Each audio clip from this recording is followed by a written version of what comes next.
All right, welcome back to another episode of Speed and Grease. So obviously a lot of people know me with my last name being Refner, that on my side of the family I have my grandpa that raced, my dad that raced, and my uncle that raced. But I think there aren't a lot of people that actually know on my wife's side of the family. I'm also blessed to have a lot of pretty good racers on that side of my family as well. And I'm pleased to have my wife's grandpa, Ron Beyer, with me in the studio today. And, I've heard a fair amount of your stories, over the decade that I've been with my wife, Amy. And, the stories that you've shared with me, I've always loved because, I think obviously you were around Trickle and stuff like that, but you also hung around Marlin, Walbeck, and Dave Marcis. So I've gotten to hear a lot of stories from a totally different side and kind of that Wausau area, and I've always really enjoyed that. So I'm really happy that you have the time to come here today, and we can kind of talk about you and your racing career. Okay. So I guess so where did you end up? Where did it all start for you? Where'd you grow up? What did your childhood kind of look like? Okay, I was from the east of Wausau, where my home was, but I did in junior high. That's where I met Dave Marcis. Okay. Okay, so you guys met fairly early on in life then. Right. Okay. I had moved, let's say, back home. Okay. I didn't live with my parents in the 6th to 9th grade. Okay. And they got me to move home for a little better than a year. Then I moved back with the family that I lived with. Okay. The Bowmans. He ended up marrying my sister, my second to youngest sister. But I had lived with him, and we batched it at that age. And I took care of the farm, and I did get paid because I did all the milking and stuff already then at that age. Sure. So Dave had brought up that there was going to be a meeting for stock cars, and I had watched racing, and actually the funny part was I watched motorcycle racing. Okay. Well, I felt too short for it. They used to run them at the LaCrosse Fairgrounds and motorcycles, and I was was that like oval flat track they would do? Okay. Yeah, it was roughly a half mile at the Wausau Fairgrounds. And I was watching a motorcycle race. They usually had them on the 4th of July. And it was tragic because a motorcycle rider hit a hole or something, and it stood straight up, and he shot out into the wall. And he went over the wall and landed, and he put his hands up, but then he tipped over, and it killed him.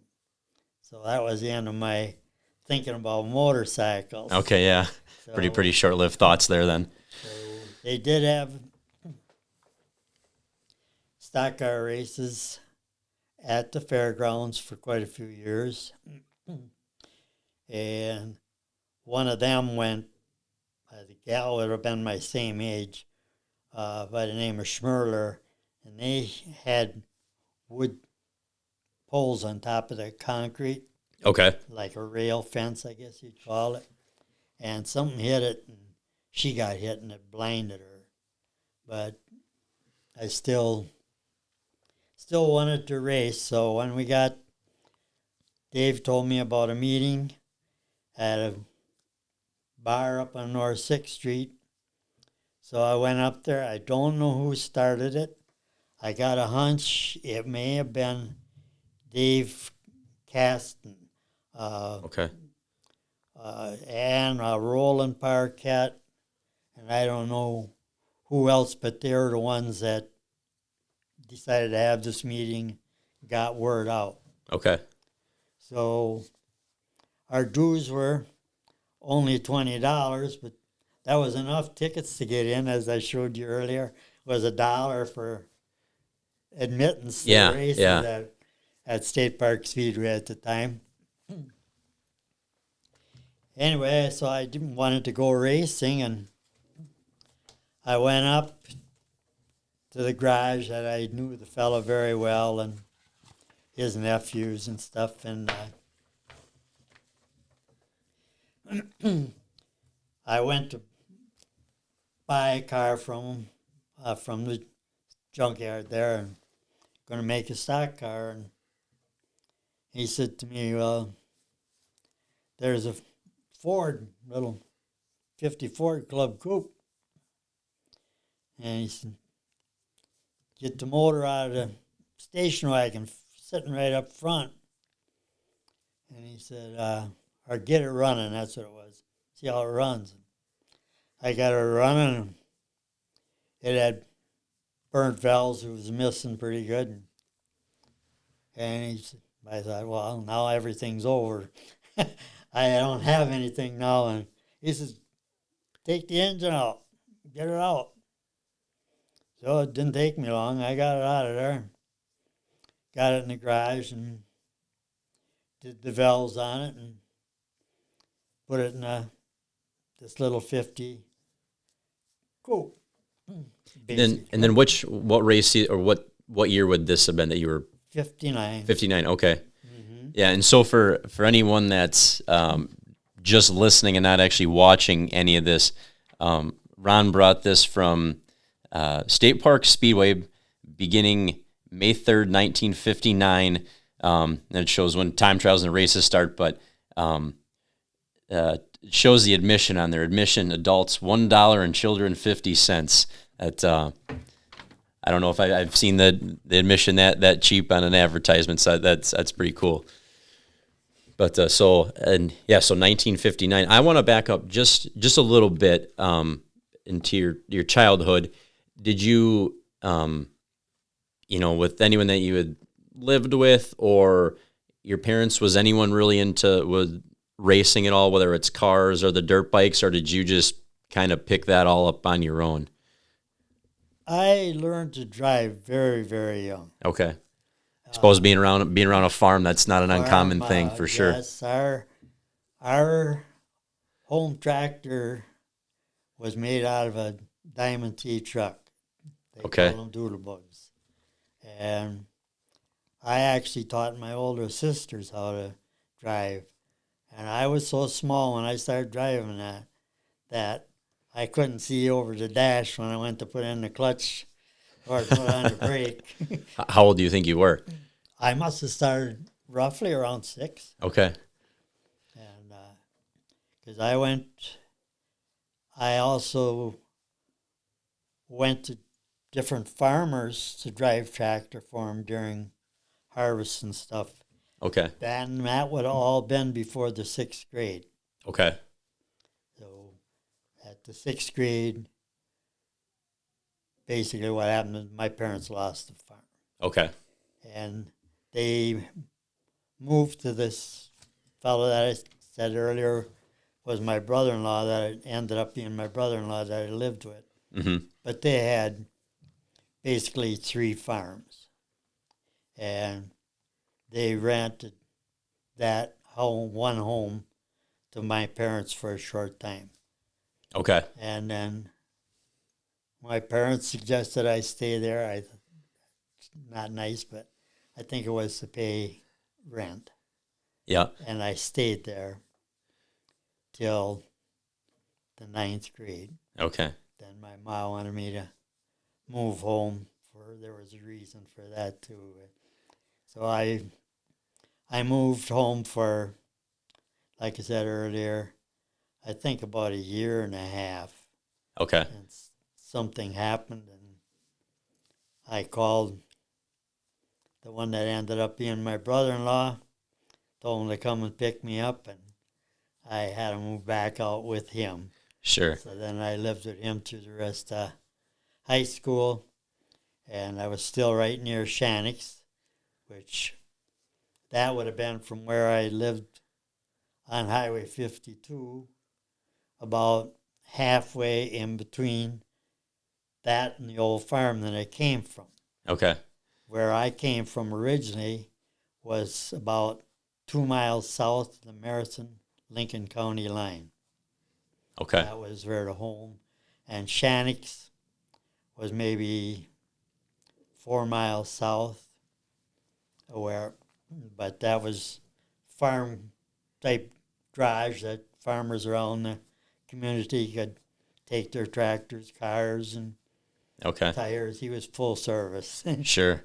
Sure. So in general, the kind of the interest in racing of any kind really just came from starting to drive things young on the farm. And Even if I didn't live with them, my dad and a fellow that had a used car lot in Wausau, I can remember his name, Bill Johns.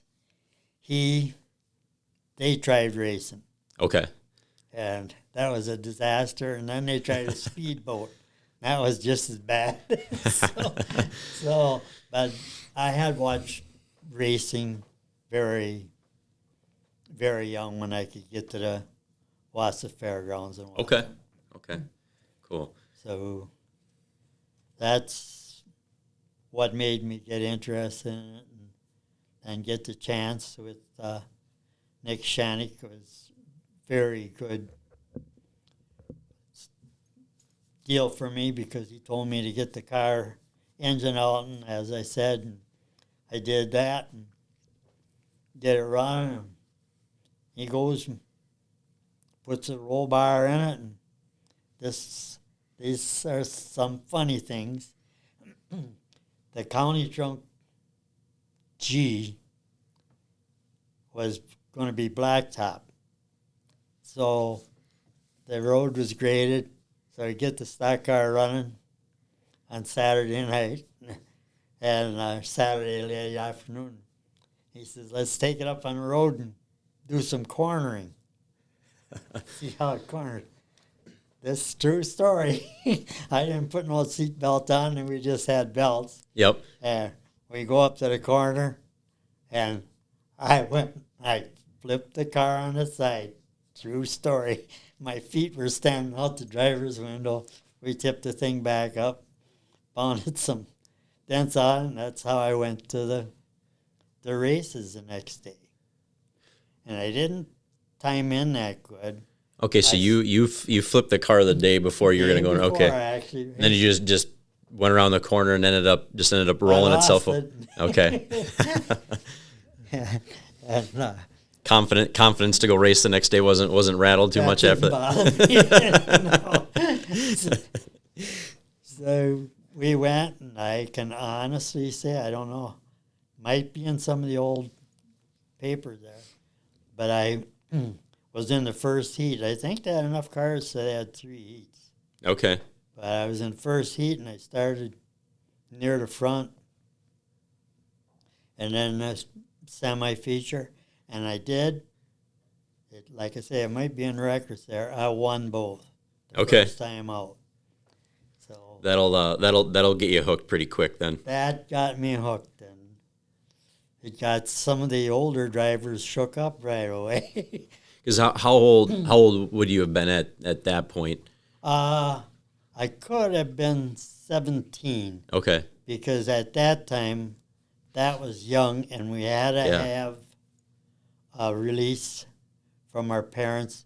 So I wasn't with my parents, but my brother-in-law, they signed the release. They were acting as my guardian essentially. Yeah. They Okay. had guardianship. So they signed it so I could go racing. So that's when I started. Okay. And I know it was then because I graduated in 59, but all the things written in my Wahiskin, the school book were things about me racing already. Okay, really? At Okay. that time. Cool. So how many so 1959 is when it got going, and then did you, was that at the very beginning of the race season that you got going, or that? I think pretty close to the Okay. beginning. Yeah, we were pretty well prepared for it. So then did you strictly stick to just racing up there, or did you end up kind of venturing around that first year? That first year was just there, Okay. but Stratford opened. Stratford Open. Okay. Opened right shortly after that. So it was Stratford there. That was that would have been the two. Okay. Because that was dirt at both tracks. The ironic thing was that State Park Speedway, which I don't think most of them know, when it was blacktop, when Sam took it over from the club, Mm-hmm. that blacktopping, that was done by Wanta Blacktopping, and my father-in-law was on the crew. Okay. That blacktopped that track. No kidding. Yeah, that's quite ironic, but Yeah, that's pretty cool. So you go through that first season. Then did you continue kind of running the same car, or where did things kind of evolve from there? no, it was something very funny. I don't know if I want to talk about. I kept getting smashed intentionally. Sure. Yeah, being a young guy, that'll Young happen guy, to you. and they were wiping me out, and I didn't know why. We were hearing at the garage by somebody that worked with somebody else, and they were saying they're laying for you. They're laying for you. So they took care of my short order, my first 50 Ford. I got dumped for good with that. So we got another one. And it was funny. There was a picture of it somewhere that coming out of 4 at Wausau, there was a dirt pile and they dumped all the beer cans and stuff there. Okay. And last one was they had a picture of me hitting it and the stuff flying in Cans the going air. right. So my sponsor said, that's enough, my car owner. Nick, he said, we'll fix that. So we went to Oldsmobiles. So there was Cosno, which is well known. There's one now in Green Bay. The home place was Anigo. Okay. And the father that started that, his name was Jack. And we wanted the car, and we got crashed, and we're getting another car Sunday night yet. So he said, I'll leave the yard open. The Oldsmobile's sitting there, and the motor, he said, you have to pick up later, and told me where the transmission. No, I guess we did get the motor somehow. And transmission, but we couldn't find the flywheel. Found the belt housing, couldn't find the flywheel. So we towed it from Anigo to out in the sticks by Wausau.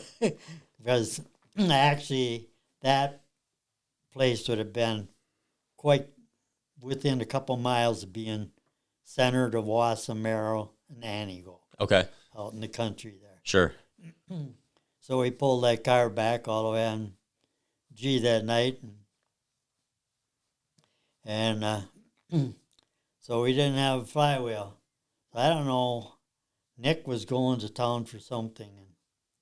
And I said to Nick, there's got to be more flywheels. I was that up already at that age in cars. And I said, General Motors must use the same crankshaft bolt pattern on other ones. No. So he left the town, and I took his boom truck, and I found a 47 or 48 Olds, Okay. 6-cylinder or straight 8. I believe there were 6 cylinders. Just flipped it on its side, took the transmission out, and got the flywheel. Well, it turned out real good because guys at that time at Wausau, we had somebody blow one. I don't know whose car it was, but they were drilling the flywheels to lighten them. Okay. Already back then. Okay. Back then. Cool. So the thing was that flywheel, the clutch bolt pattern for the clutch was different and used a smaller clutch. So we laid it out in the lathe and drilled it so we could put the bigger clutch setup for the Caddy LaSalle transmission and find out when we did find the right one. Well, we didn't find the right one. There's more to that story. Anyway, that flywheel was 8 pounds lighter than the 8-cylinder. So that was quite a saving. That'll help for sure. That'll help for sure. So the trying to crash me still went on. I believe I was actually lapping because by the time I got the Oldsmobile, I was in the top 5 in time and fast time a couple of times. So they were getting after me more and more. Oh, yeah, for sure. And they dumped me with the Oldsmobile, but I had been doing good with it already. More people were getting Oldsmobiles instead of the flatheads. Sure, okay. So there was a guy by in the name of Richie Baum, and he got one just like it. And they dumped me, and I smashed mine real bad. They loaded me in an ambulance, and I got back out. I didn't want to go. And Rich comes up, and he says, I can't make that thing go like you do. He says, why don't you buy it from me? So we bought that one right on the spot. It was identical to what I had. Perfect. But I put our motor in it. I shouldn't say mine because I didn't own any of it, but put the motor in that. And then, well, naturally, we had a flywheel that was legal. Because in that day, when I was doing that, then they were threatening to tear me down.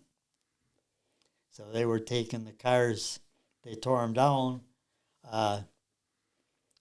One of the fellows that worked for Dave Marcis for a while that moved down to North Carolina, Gino Harches, he was into racing big, and he worked at was Rosemurky's Ford in Wausau. Okay. And they would take the cars over there to tear them down and inspect them.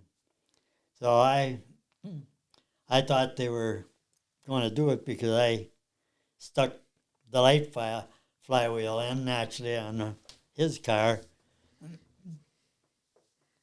And we had races a couple days apart. I don't know if it was Labor Day or Memorial Day, but they had a Sunday and then again during the week. So I knew they were talking to tearing me down, so I had to go when everybody left that night, so they didn't know what I was doing.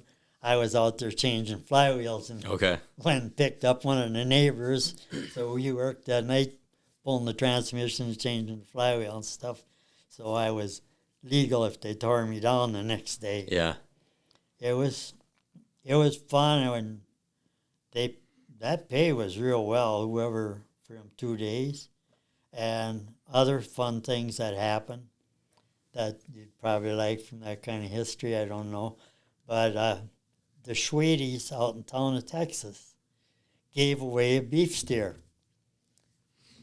You know, for winning? Not for winning. To somebody from the crowd. Oh, really? Okay. Spectator. Yeah. Could win this beef steer for food. And there was other funny things. I just noticed his name. He was coming to LaCrosse, and he was friends of mine the person that was crashing me, it was one guy. And Donnie Budleski, he was from Hatley area. Okay. And he raced against me, but yet he was like a fan of mine. Okay. His family were real good. But the other thing that from them early days that was funny was his dad would bring his own pony of beer to the track and set it up. And he was another one that, I don't know, they penalized Donnie for something. And he run right out on the racetrack because there was no wall at Wausau at all. Okay. And when I got rolled at the Oldsmobile, I darn near got the crowd up to right in front of the grandstand. And that was when that got wrecked. But there were some of the funny things later on to see what went on at the races. Yeah. And then was that all in 59, or was that kind of in all the Oldsmobile and everything, was that kind of into 60 at that point? 59 and 60. 59 and 60, Mm-hmm. okay. Probably Okay. even 61. So, okay. So the very first couple years of your racing, it sounded pretty eventful with all the having to new cars and fix cars and all that. And then, how long? Yeah, what was kind of next after the Oldsmobile? Kind of were other tracks starting to open up at that point, or what was racing around here kind of looking like at that time? At that time, I think Murgatroyd probably, he started right with Blacktop. So I think Wausau was open first, then Stratford and Dirt. Okay. I think Griffith opened around that time in Okay. asphalt.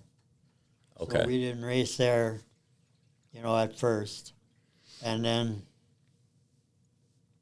when I didn't race for Shannick anymore, then I just plain couldn't afford it. We tried it on the asphalt a little bit at Wausau, and I just quit. We were having family, and Mm-hmm. so I quit, and my racing, evidently, Marlin Walbeck had raced at Wausau on the dirt and Stratford, and he was watching me. So I transferred for the company I worked for. There was that asked me, the home office was in Stevens Point. Okay. So I transferred to Stevens Point, and they trained me to be an office machine mechanic because that was one of the higher paying jobs outside of a Okay. manager or. Okay. Gotcha. So it was a good deal, and I don't know. Clarence Wanta and Marlin Walbeck were friends. I think Clarence even had his Cooper's Corners on Marlin's car for a while, Okay. or a year or so. And Clarence had a 55 Ford stock car that he had somebody else drive, and he broke up with the driver.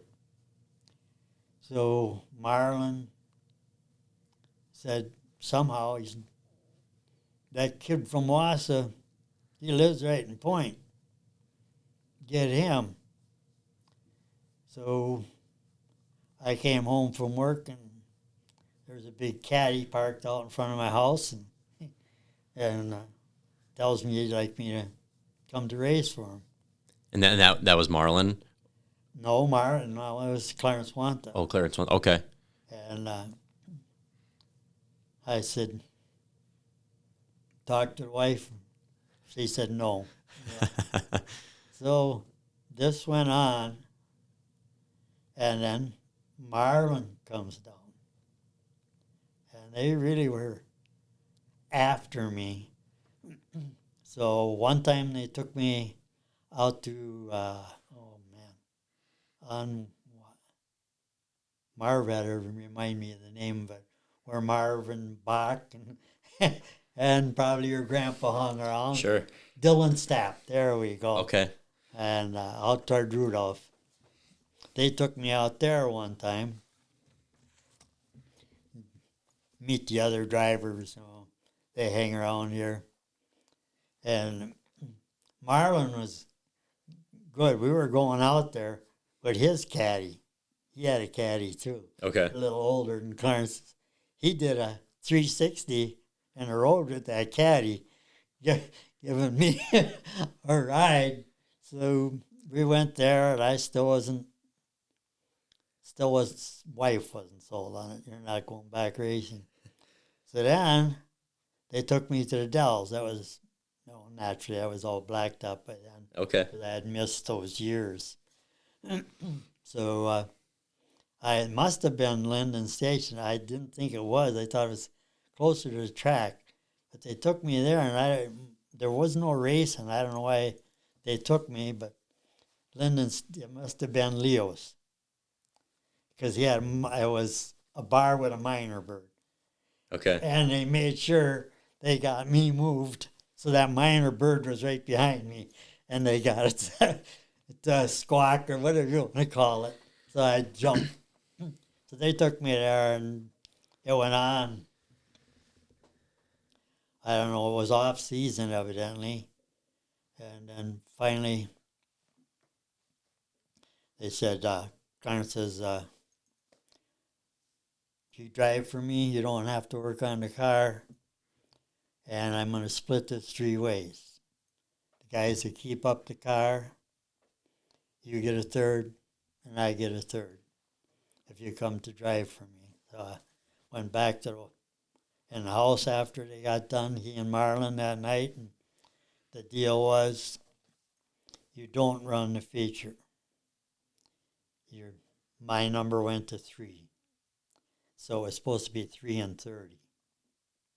That's how I got to number 3. Okay, I was going to ask that. And okay. I was to run the semi and Marlin the feature.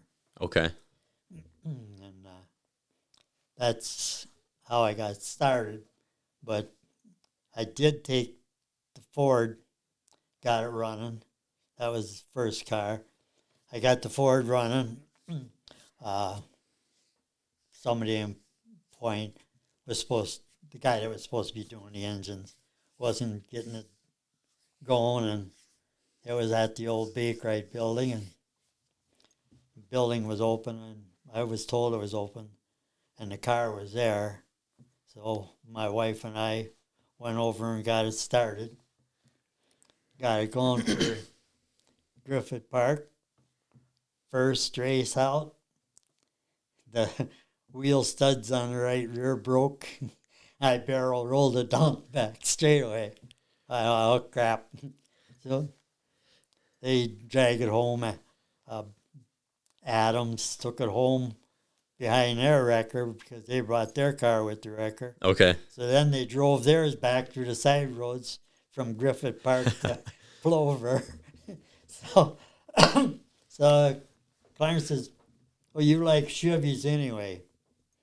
I think, and it didn't make much difference to me, but the small block Chevys were the way to go at the time. Sure. So he said, you didn't like Fords anyway, so we go out, junkyard, and get a 56 Chevy. Now, the one thing that you commented on about you running the semi and then him running the feature, what was that about? That was part of the deal. They didn't want you in the A main, the feature? No, I was supposed to win the semi. Okay, because back then the semis paid pretty well and were a big deal to win, so they wanted you to concentrate on winning that and him to win. Him win the feature. Okay, that makes more sense. All right. That's what it was about. And that went awry, although real far, because I started ending up in a feature when I wasn't supposed to. And I think it's a funny story, and I don't think Marlin would have minded because he stuck with me through it all. Sure. It ended up in a... I slowed down the feature and motioned Marlin to pass me. And it embarrassed their bunch. So it ended up in a fight already in the pits. Then there was a little town of Roselleville that we used to stop in. Okay, yep. C and then M and then out to 10 to get back to point. So we stopped in that place, and I thought it was real funny. They told me to stay out of it, and one of my pitmen got in it, and Bill Bernhagen, he picked him right up and set him on a pool table. Then he said, "This is between me and Beyer." So then we talked it over, but didn't change anything. And then I don't know how much later, but mine was gear ratio. I was running 588s where everybody else is running 48s or 46. Okay, interesting. Gears. But we always, like I say, changed transmissions. General Motors, the little Borg Warner, came in 3 different ratio second gears. Okay. So we changed transmissions for gear ratios. A little bit of work behind that. Well, I mean, no, them little things. Much more simplified than today's transmissions, I suppose. Oh yeah. They didn't weigh anything. Okay. You could pop them in and out. Lay on your back under the car. That was nothing to it. So anyway, the mechanic that worked with Marlin did my engine, and then he insisted his engines never blew up, and I blew one at Stratford, and that ended up in a big argument that later that night, and he was mad that I said it blew and my engines don't blow, and so he was supposed to get another engine together again. Okay.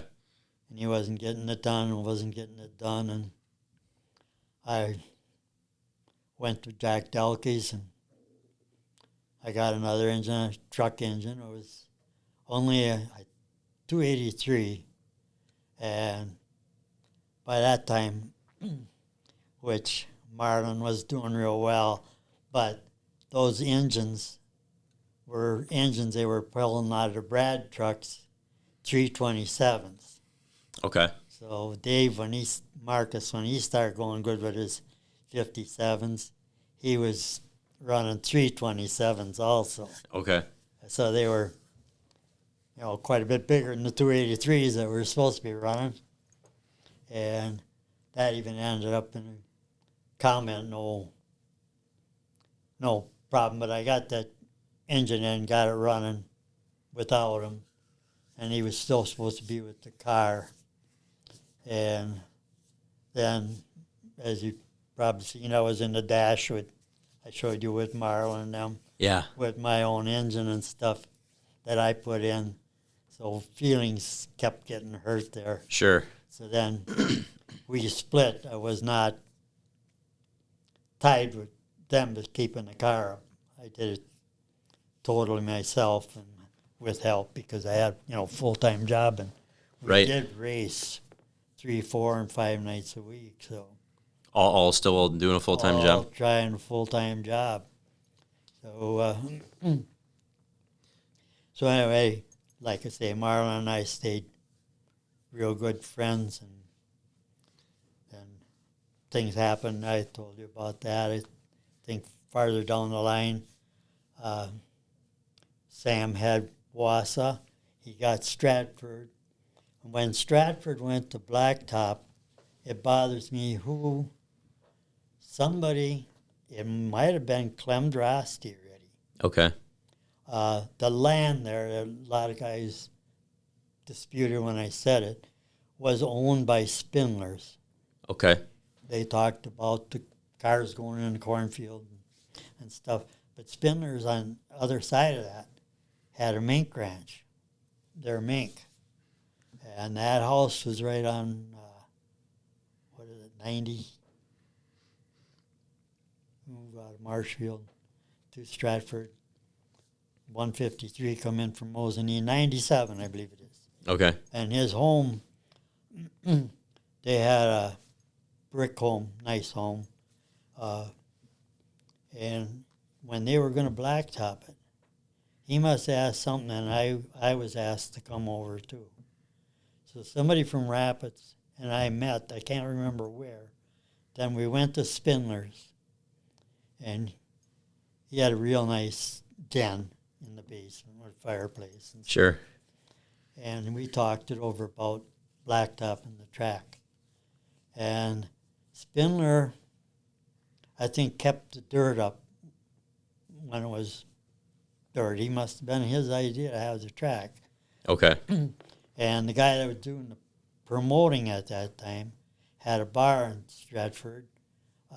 Frosty Demon was his name. I'll remember that because we went to see him, and he was making the payouts. I think I was only in his place once, but Okay. we went there to see who was taking care of things. And he ran it then. Sam got a hold of it somehow. But there was, even when it was blacktop, Rich Summers started running better. And I think I was like in third, and they were fighting for first. Rich is trying to watch the car at the finish line and he went straight, and you could go in the pits. And he went straight off the end, but he didn't hit anybody or anything. And I was, like I say, right behind watching it. And that happened. And that was dangerous pit area there. Dick lost the right front wheel once, Dick Trickle.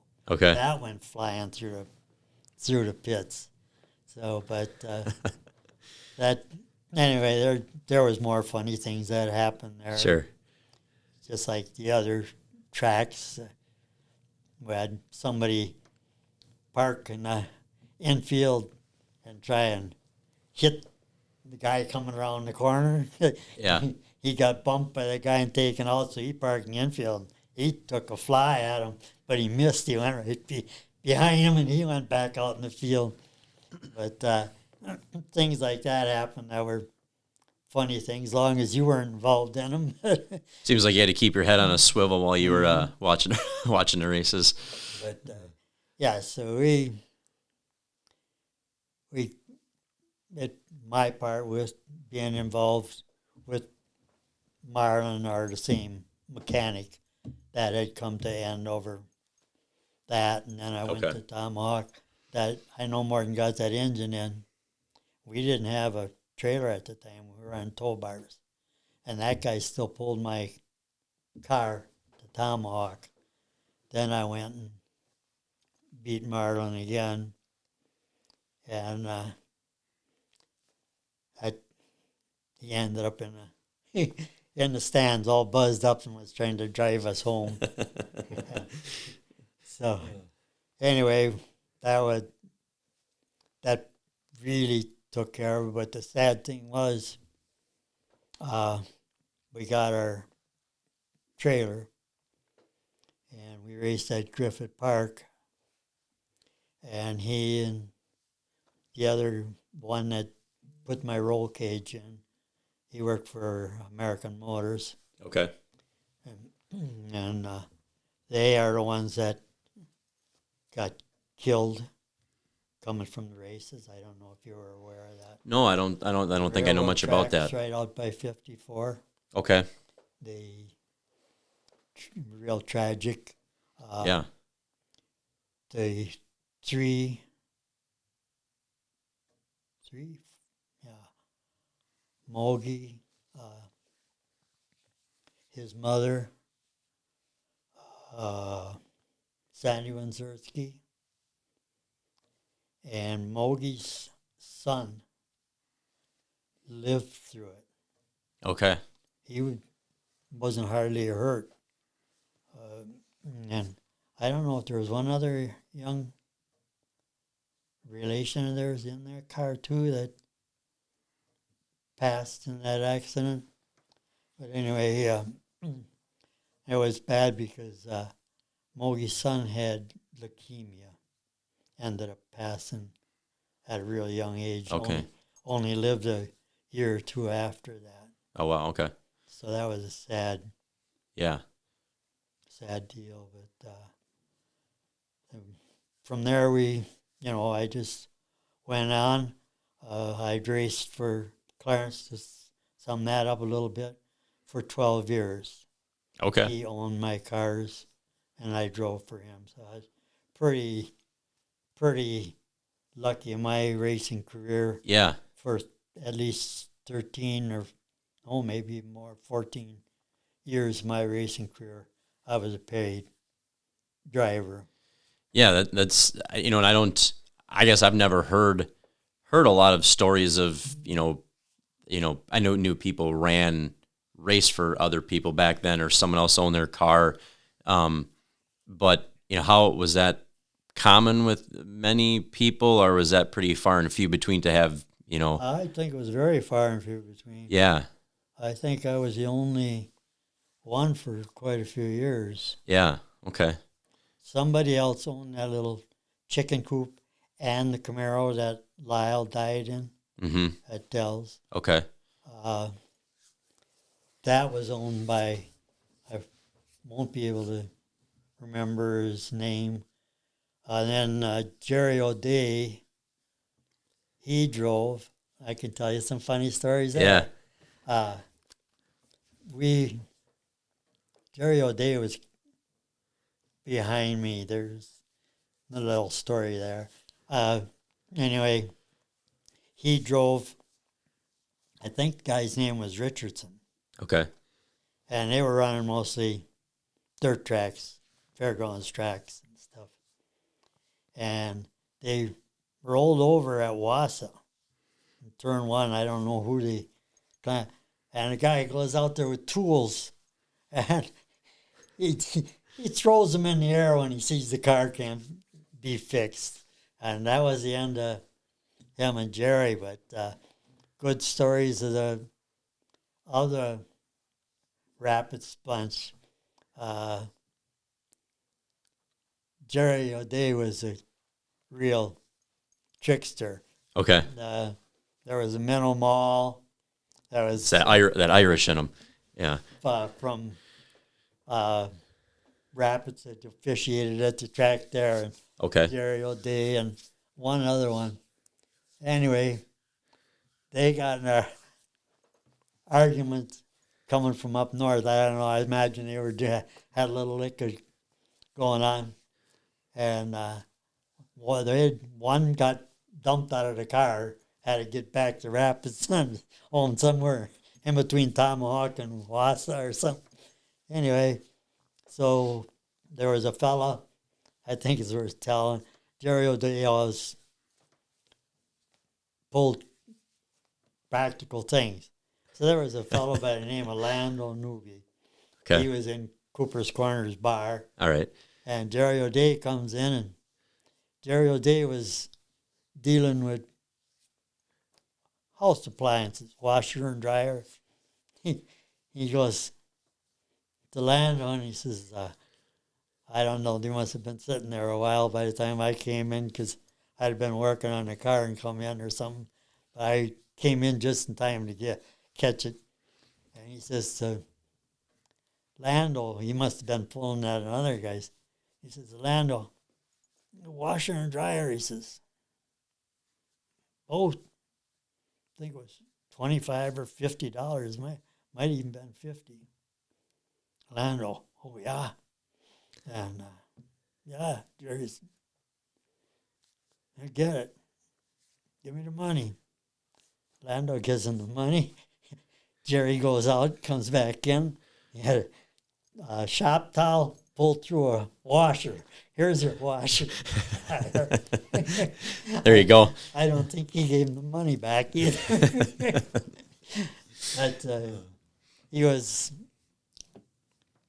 a character, but evidently that he stopped at Cooper's Corners enough too that I didn't know it that much, but we did have something that people wouldn't probably expect because Jerry's sons used to paint Dick's cars and stuff. Mm-hmm. And actually, Bill O'Day, he painted one of my first super late model chassis. So that was pretty cool. So, anyway, we were at Thomas Sparta, the old track you go up and down hill on it. Okay. And I was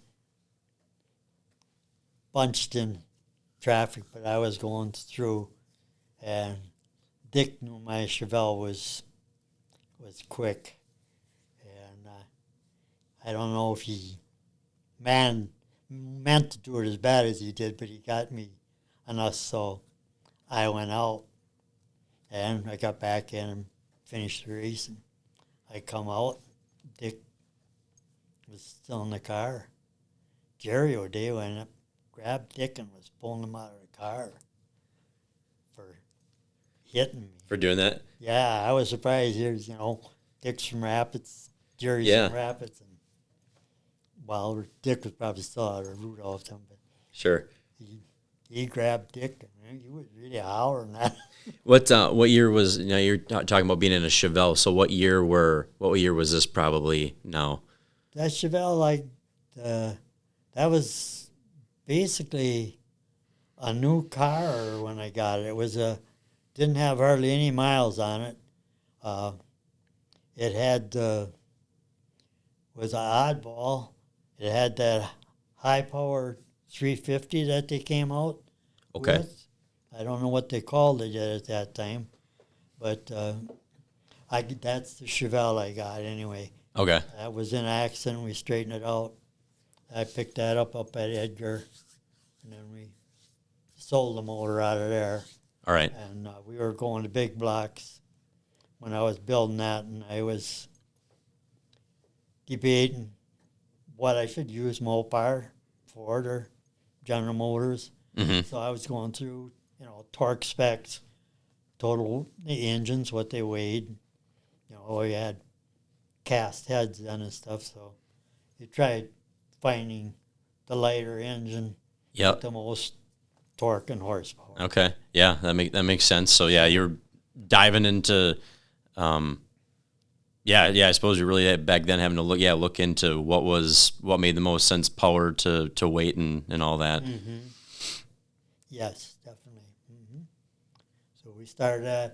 I did box that frame already then. I was boxing them to get the rigidity out of them. Okay. And we used to call the bar to run from the left rear to the front down to the upper shock or A-frame housing right behind it. We used to call that the petty bar. Okay. Because he was one of the first ones. And now, the one thing I've always liked, especially in so many of those years where racing was really developing and, I'm going to say you guys back then were really,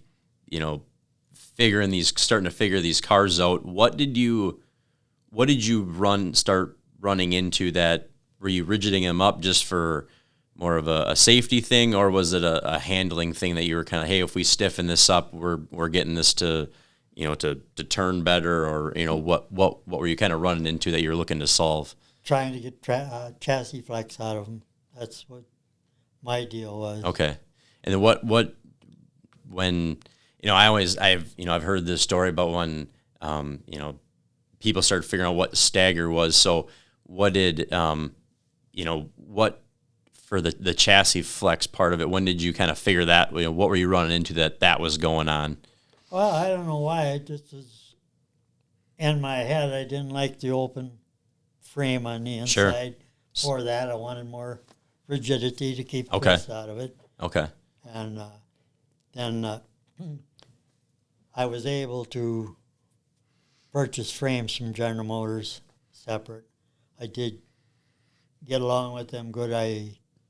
Brand new frames. Brand new frames I was able to get, and I either had to use a convertible or the El Caminos. Okay. The El Caminos are a couple inches longer, but we could just cut the front of the frame, and the frames were welded together. The front stubs Okay. went into the side rails, so I'd just take them apart there and shorten the wheelbase.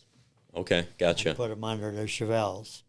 Anytime we got bent up, I'd stick a new frame under it. How were you able to get hooked up with buying brand new frame? Were other people doing that, or was that something you ended up getting your hands on that? I think I kind of had a connection with General Motors. I did have Okay. a scholarship from them to go to Illinois Tech.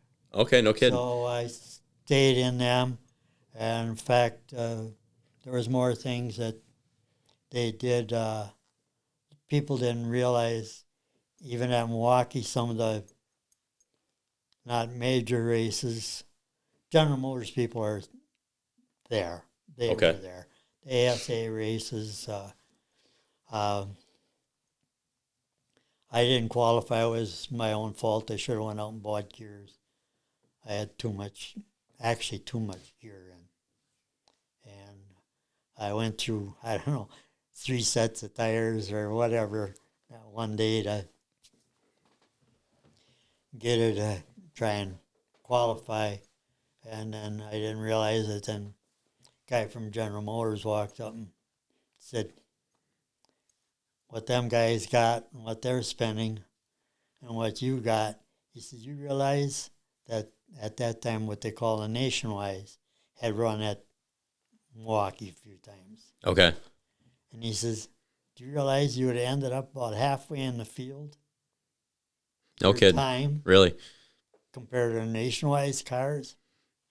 He says, you would have been about 13th in time. And, okay. And then another time I raced there, it was really interesting. Your grandpa was there. He pulled out, I don't know why, but I run real good. I threw the race away. I got past the caution light. Somebody had blown up, and I didn't get, and the track was, I thought it was going to be all liquid, and I slowed down. And I had quite a lead, and I slowed way down for caution. The guy come by me. I come past the flagman Sweeney. I'll have a story about him. And he was flagman, and here was a white flag. And I went back. I had passed like 2 or 3 cars. I only got second out of it, but they had it on Channel 12 that night, that they believed that it was not a, what would you call, official race.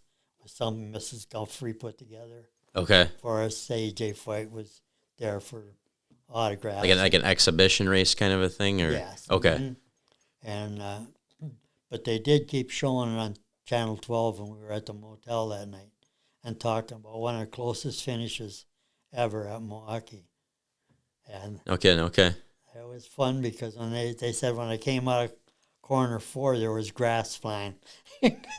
I was trying to get down on the inside of the guy. So, but it was funny, but it was quite memorable. Yeah. Because of how much they showed it that night and talked about it. And so it was, like I say, I only ended up second. I had a 1. I gave it away, but in a way I did the right thing. You expect the yellow flag when somebody blows up that bad. Yeah. Coming up on a lap car and they blow up. And Right. One thing that we had talked about at an earlier time were some of the meetings that you were involved in with different racetracks. those meetings that you were involved with, was that before the tracks themselves were actually built, or was that when they were just going to put asphalt on them, or how early in the stages was that? Stratford, which I mentioned, Yep. was earlier than that. Sam building Plover. Yep. With his intentions. I don't know how I got. There's more. I could talk forever on things, but Sam was involved in watching me race too. Mm-hmm. And in fact, my 57 Chevy, the first road car I had, no, not the first one. My sponsor, our car owner, the first car owner, Mm-hmm. gave me a car for doing good. Okay. He gave me a road car, fixed it all up. And then something happened, and I was going to sell that. And I was looking at cars, and Sam Marcis had a used car lot on Grand Avenue, Wausau. And I went there, and that had to be like 60. Okay. 60, 61. I would say 60. And Sam says, got a 57 Chevy to the hardtop. Oh, I can't afford that. And I wasn't old enough. I had to have somebody sign. My parents weren't about to do it. And Sam said, young guy like you, racer, he says, you got to have something nice. So he said, let me work on it. So somehow, I even know the name of the guy that owned the finance company, started the finance company. He was a wheeler and dealer in Wausau. His name was Frank Bloom. So he had the credit. So Sam sends me over there. Yep, I get a loan. I'm not I'm not old enough. Nobody's signing for it. I got the 57 Chevy. And that was ironic too, because going out in the country, they had rolled over the Oldsmobile, and they were getting the other car ready, and I got a pretty good ride in an accident with the Olds, so they told me to take it easy, and it was a Wednesday night with Stratford, so we're going to go watch the races at Stratford. Well, I go to pick up a mechanic that worked for Nick. It went so good when I started racing. True story. He was a one-man shop. By the time we quit there, he had one full-time and one part-time mechanic beside. And we were sticking Olds engines and Buicks, Model B, Ford Model B, a little coupe for a Weber. They were doing them across the street. We were getting that far behind. Okay. So that it really went over out there. Sure. His son is still naturally alive. He's younger than me. And his grandson is in that building now. Okay. Where we started. And his son Gary is out there. And he could tell the stories. But anyway, I was going, and I went to pick one guy up, and he wasn't ready. So I go for John. He says, go get John. And he said, give her. And a whole evening went that way. I went down Highway 52, and I had pipes coming out close together, and they could hear it all the way through the woods where my mother-in-law and father-in-law lived. And she told my wife, tell Ronnie never to come back in the yard with that car again. And a little while later, she's getting called from the hospital that I'm in the hospital. She says to her ma, don't worry, that car ain't coming back. And I really took off from that one spot. There was a fella that was parked. He claimed he was looking at the land. And Yes, he was on my right, but he was dead stop, and I was moving. And anyway, he started out when I got there, and I seen him sitting, and I tried opening her up again. I was probably pushing somewhere in between 80 and 100 miles an hour, dirt road, and he got about 18 inches in my back quarter panel. Didn't see me. Dust for miles. Sure. Really made me mad. Anyway, I rolled. I honestly could see they weren't real high ones, but I could see the light pole below me flying through the air. And this was on your way somewhere? On my way to pick them guys up. I'll pick them guys up to watch the races. Okay. Because they wanted me to take it easy because of the accident out at Rib Mountain. Okay. And I flipped that real bad, and I think it was like 470 feet total that I flew after the accident between on the wheels and rolling. And I was real lucky. I ended up out of the car, and the car was sitting right beside my head. It landed beside me rather than on me. I went out about the last time over. And so anyway, I didn't get there, so I didn't want to go to I said something they hollered down the road. I mean, it was that far. I got up dirt and hollered, "Are you hurt?" I made a bad answer there.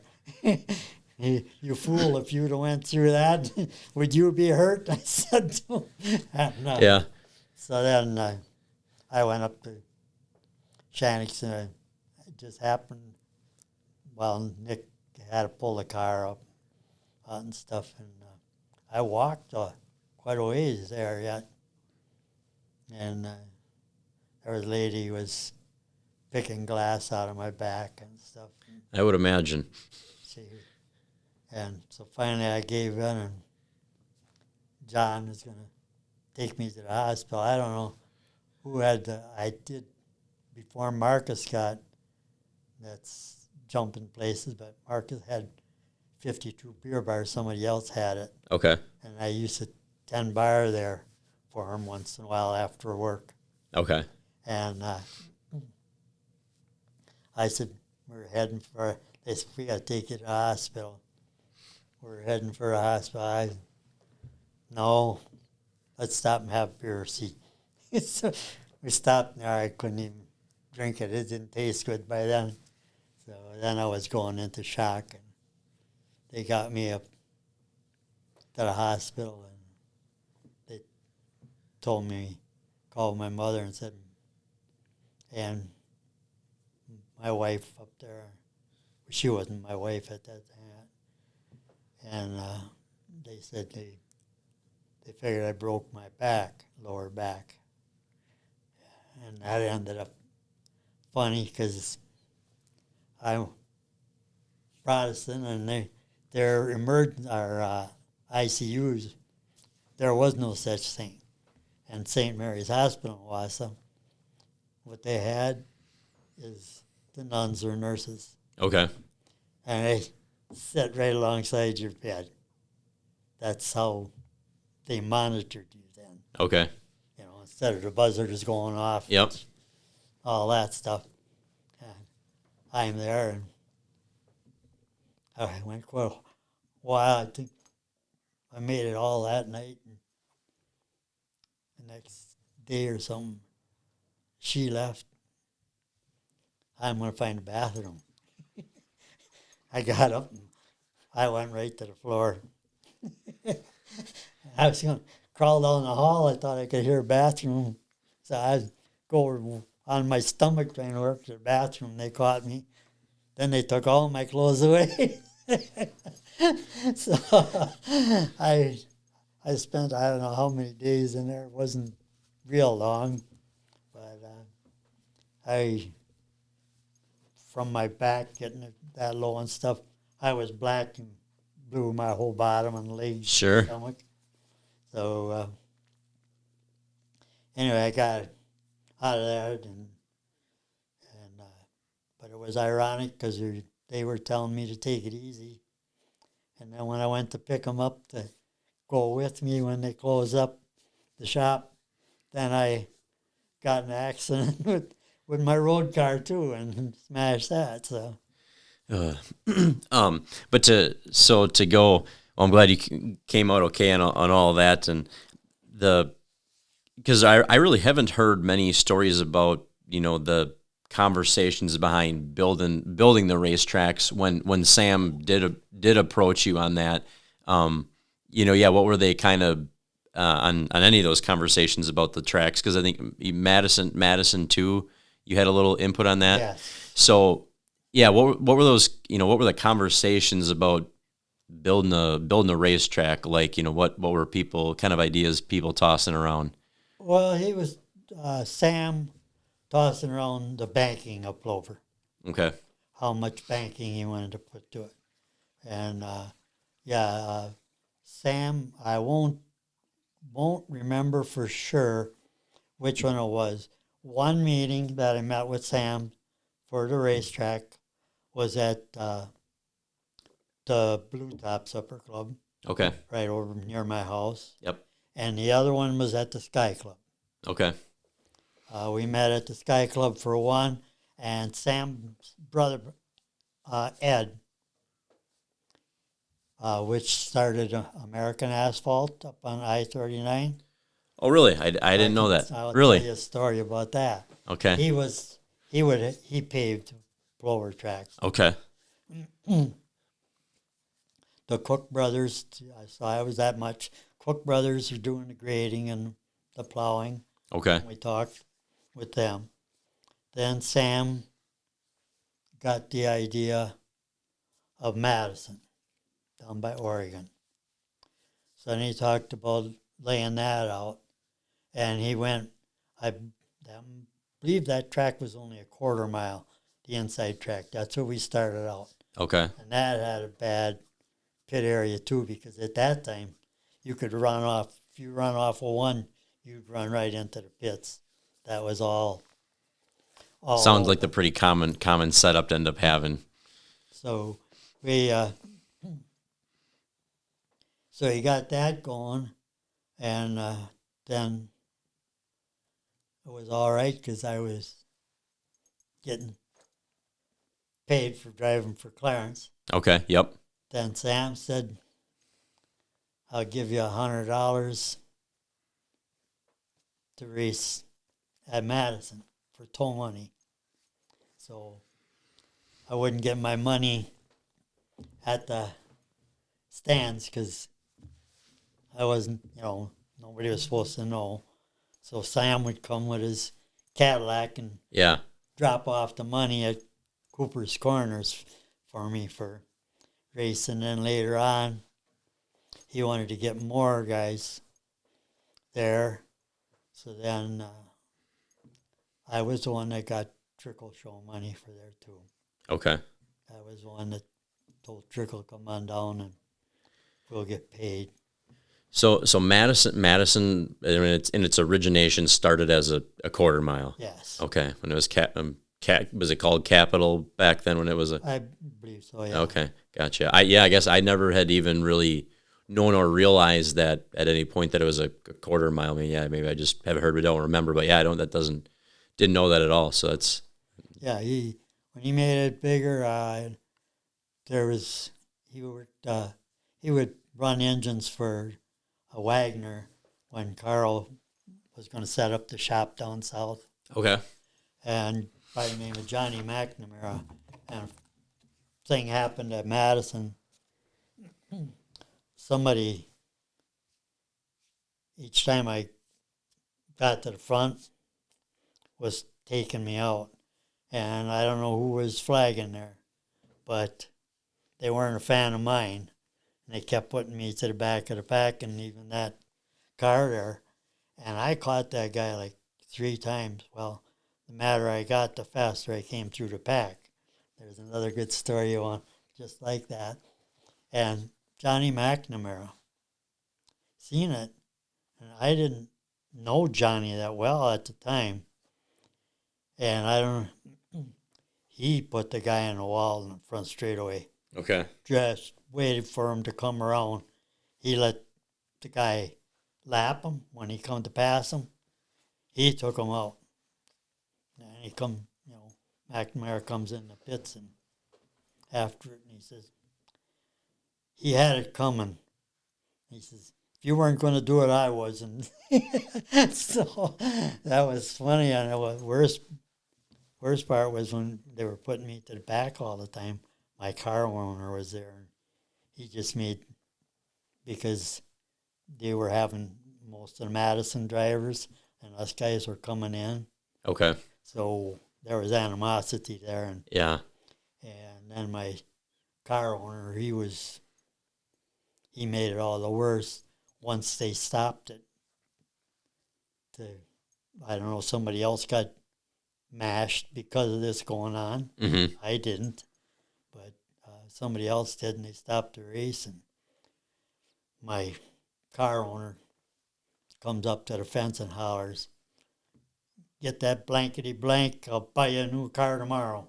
And that made us all the worse with fans there, I'm sure. Oh, yeah, yeah. "I'll buy you a new one tomorrow." And that, I don't think, sat too well with people, but that was one of those. And the other worst officiating I ever seen is Elko. Okay. The first time they had us up there. When was Elko started? I don't know the first. Or when did you make your trip over there anyways? I believe that would have been with the 69 Chevelle. Okay. I'm sure it was. It was the big block. Marlin was there. I'm sure Dick was there. Well, I know those guys were there because their little town was Farmington. It's probably all growing in now with buildings, but those guys went bar time.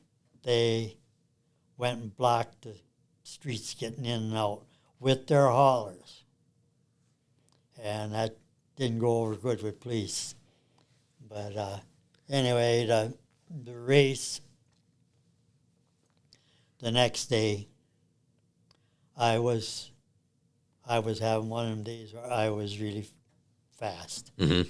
I didn't have any problem with Marlin and them guys keeping up. And I don't know who it was, but it was somebody from Elko. Same thing. Get to the front of the pack, I got taken out, not bad. Enough so I could continue. And I'd come flying through the pack. That went on 2 or 3 times. And after the race was over, Marlin Walbeck came up to me and he said, "I was ready to park and watch this. It's you come flying through the pack so darn fast." He said, "The madder you got, the faster you were going." And sometimes that's the way it works, right? It's just the way it works. But he come up laughing. He said, "I was ready to park and watch you go." So that was quite a deal. But that was one of them too. That was just officials when they can see it going on. But it was a homeboy. Mm-hmm. So, and then it seemed like someone getting into whenever you were getting towards the front was seemed to be a thing that happened fairly often. Was that going on a lot with other people too, or does that just seem to be something that always ended up happening to you? No, it happened to other people, yeah. I'm sure, when the outsiders came in. Yeah. Mm-hmm. Yeah. There was. I suppose, yeah, you're Wisconsin going all the way over there to Minnesota and beating up on them guys. Yeah. That was the early ones. then I went. We're good friends a long time with Larry Degens. Mm-hmm. And he crashed, I believe it was at O'Connor. He was running for championship. And I had put together for someone else Dodge. Dodge or Plymouth. I think it was a Dodge. And Larry had totaled his out. Okay. So then my crew, the car, and the guy that owned it, and my pitman went and worked for Larry to quick get a car together because he was running for the championship. Okay. So then I did go back. Larry said he'd pay for everything. So I went back with Larry, not with him, but there to Elko. Yeah. And he did good. He got second that time. Okay. But with that car, and it was not, they really worked it over. They re-arced the springs and all that stuff to get it, so it drive decent. I drove it once for a owner at the Dells. They only, I shouldn't say that.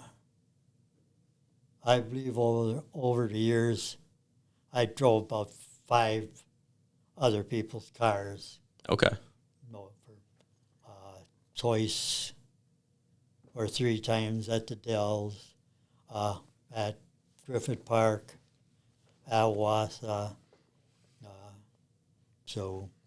But that was about all. Otherwise, I drove.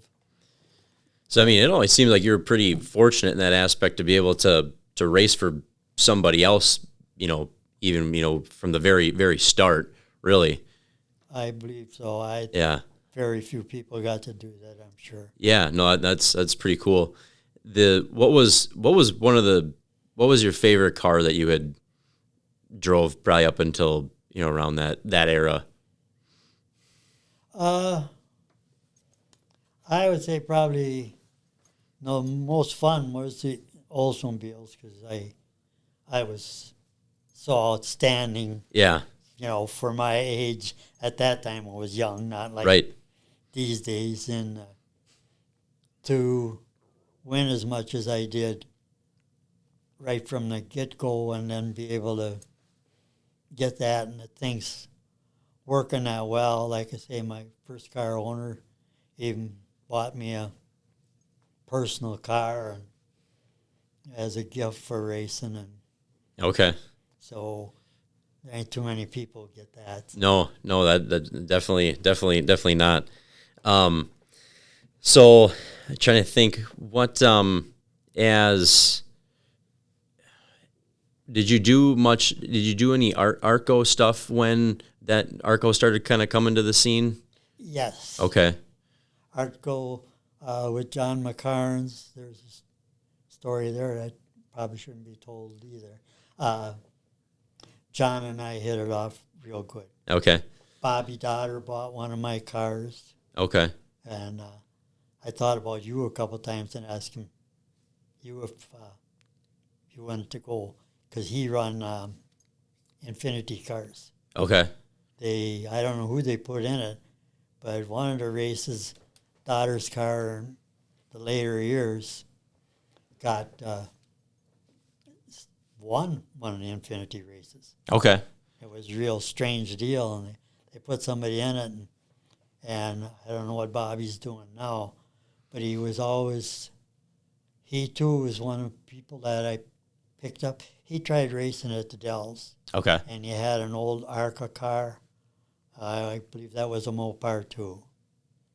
And I was doing quite well, and he came up to me after the race, and he asked what I thought, and I said, you can't race something that heavy against us guys. You got to have something, and must have hit it off real good with him. He never forgot me like I didn't know him, and when the Infinity cars run at Milwaukee, he was over to talk to my wife and I, and other things, like I had mentioned earlier, people don't know who's in the stands. Mm-hmm. Bud Moore was at Plover one night, and that's how I got invited to drive for, asked very much so, to drive for Bud Moore. Okay. There was funny things. Another one, I wondered if Dick wasn't a little bit jealous. My wife just hated him. I called them pajamas too. SDP had coveralls, Okay. and they came, and STP wanted me to spend the month of May at Indy to see if I wanted to drive Indy cars. No kidding. And I couldn't, no way I could afford to take off of work for the month of May. Sure. Okay. And I didn't, but I did. We came out of a meeting at the old, the country club down at Adams Friendship, where we had our stock car meetings for a while. And Dick and I always talk quite a bit more than a lot of people would think. And I said to Dick, they want me to come to Indy. Just gonna move your mic. I'll move my head. Oh, you're good. And they want me to come to Indy. Dick says, "Oh, you don't want to do that. You'll get killed in them things." So I just wondered if he would rather have been him that got asked than me. But I was asked to come down and see if I liked Indy cars. Did you ever get in one at all, or did No. just talked a little bit and that was kind of that? That was it. Yeah. Okay. The STP people talked to me, and I just couldn't. I just dropped it there because there was no way I could afford to take off Yeah. working with a family, and Right. Yeah. so I didn't go that. And but was really interesting was Bud Moore that late. That was in '92. Okay. So you watched the races at Plover in '91. And I believe before that, because I knew him too, I believe Junie Donlevy was at Plover one night too. They were watching us guys. And Bud liked what I did.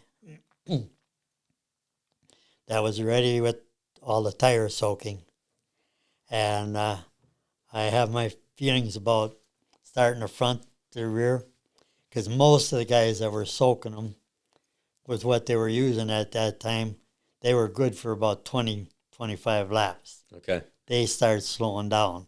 So they had to have the guys that weren't soaking past by that time. Okay. Yeah. And we had a 40 lapper out there, and Bud Moore was there. And I went to most of the way to the back. By the end of the race, I believe I was back up to fifth, and that impressed him. And then he came down to the pit, and I didn't know who he was. I offered him beer, and no, I'm going to go look around. But I thought he was one of the locals with the bibs. So I had a chance to go out to Phoenix on one of Kimberly Clark's flights. Okay. They had a little airlines of their own at that time. They were the first ones. They had phones on the seats. And I was surprised. I don't know how he got into that group. I think the guy I went with was a stockholder. Okay. And Gene Wheeler was on the same plane from Kaukauna. Okay. Cool. And we should talk more about tracks, I guess. And anyway, we went there, and I wanted to go in the pit area. Well, they wanted a NASCAR license, temporary license. So I believe the gal I had met at Kingsport when we set up Marcis's car, the Infinity type car he had that belonged to Larry Weir, actually. Okay. And Scott and I worked on it at his shop, and then I drove up to Kingsport first and see what I figured Marcus should put in for springs. Yeah. So anyway, this lady left me in the pits without a NASCAR license at Kingsport, too. So I thought, well, you know, I didn't know it was her, but I think her name was Paula Brill. And I went in there, and then one night they were having practice at Atlanta. Go on in. So went in there. So anyway, they still had like a construction trailer, headquarters trailer there. Okay. At that time. And I got in there and I wanted to get a pass to go in the pits. No, you have to buy a NASCAR license. Just temporary, same as a spotter or whatever, or anything, was $1,000. No kidding. And what year was that? In 92. 92, $1,000. Okay. Mm-hmm. So there was somebody. So NASCAR was cheap even back then. Yeah. So anyway, I started walking back. Somebody else walked up. She says, Ronnie, honey, wait. Ronnie, honey, wait. Okay. A few more people go through, and that guy left. And she says, give it $75 for 3 days, and handed me a NASCAR license, temporary license. Fine, so I get down by the pits. I couldn't go in the garage area. I get down by the pits, and I'm Trickles running the Copper Classic. Okay. I actually sitting on his tires. And here comes this guy out of garage area in bibs. Well, he was the guy that paid the pit for me or whatever, NASCAR license. Yeah. He arranged it. Here was Bud Moore. Okay. That's when I got to learn who he was. Okay. And he asked me to drive for him. And I know that if I'd have said yes, I'd have had to go get a suit and a helmet that day. He was that ready to put me in a car. No kidding. Okay. He talked to me for 3 days straight, trying to get me to race for him. And the reason I didn't, I could have afforded it at that time. Mm-hmm. I had promised the bank, because the company I worked for was going broke. Okay. And they wanted to do it on a friendly foreclosure. But they'd only do it if I would agree to stay. Okay. And I had agreed. And I never got to tell Bud that, because I had committed there. Okay. And I probably could have made different arrangements. And that went so far that Bud had so much good to say to me and about me at Phoenix that when I went down to Dave's, I found out where I didn't go like a fool. Bud and Petty and, what the heck was it? He was real good. He drove the 21 different times. He won a lot, didn't run that many races. David Pearson. Okay. Pearson hung out there. Okay. They all passed away by now, except Petty. Yep. And they had a restaurant that three of them and sometimes more, went to. Every morning you could count on it. And I was told where it was, and I didn't go, and I felt bad about it because I wanted to tell Bud why. Mm-hmm. Certainly. And I think Dick found out later about it, but Dick should have known. I was sitting on his tires, and there's another one. Bud said Dick was too cocky, because Bud asked me if I knew anybody else that could drive like me. So I right away said Trickle. He said, no, he's too cocky. And he did end up diving for Bud way late in it. Yeah. And there's that, the tracks, I guess we kind of covered that. I did meet with Kokana. That was a very small meeting. We had Norm Nelson they invited up there. I don't know how many knew Janelle Tire Yep. what it stood for. Yep. No, I don't know what it stood for. That was Gene Wheeler and Al Pate. Okay. Pate built buildings like Kmart's and stuff like that. Okay. He was putting them up, and they had a country club on the Fox River. Okay. And they had the meeting there, and they wanted somebody from the Plover, Stevens Point area. So Rich Summers was there. I was there. My car owner, Roger Regas, J.J. Smith, and the Vandalics, and Al Pate. That's the ones that we got together about blacktop in the track. Okay. And I am also the one that got him to put the pit opening where it was, because originally it was in the straightaway too before the track got that bigger. Okay. So we were in on that, and they asked us, and they asked me to call it my home track. So I did go there quite a bit rather than local. Okay. I had a real good day there when they held the first Larry Degens Memorial. Okay. Was that Kakana? Okay. No, at Wausau. At Wausau. Okay. But I raced at Kakana in the afternoon because of it. I came back to Wausau, and we used to pit in the infield there, if you can imagine that. Seen pictures. Yeah. Good thing haulers were a little smaller at that time. And Dick moved over a little bit so I could get in beside him. And I had, like I said, I had a good day at Plover. At Kokana, I was money ahead. And when we stopped and changed pit crews, so I got there late, so I had a hard job getting in the pit, and they made room.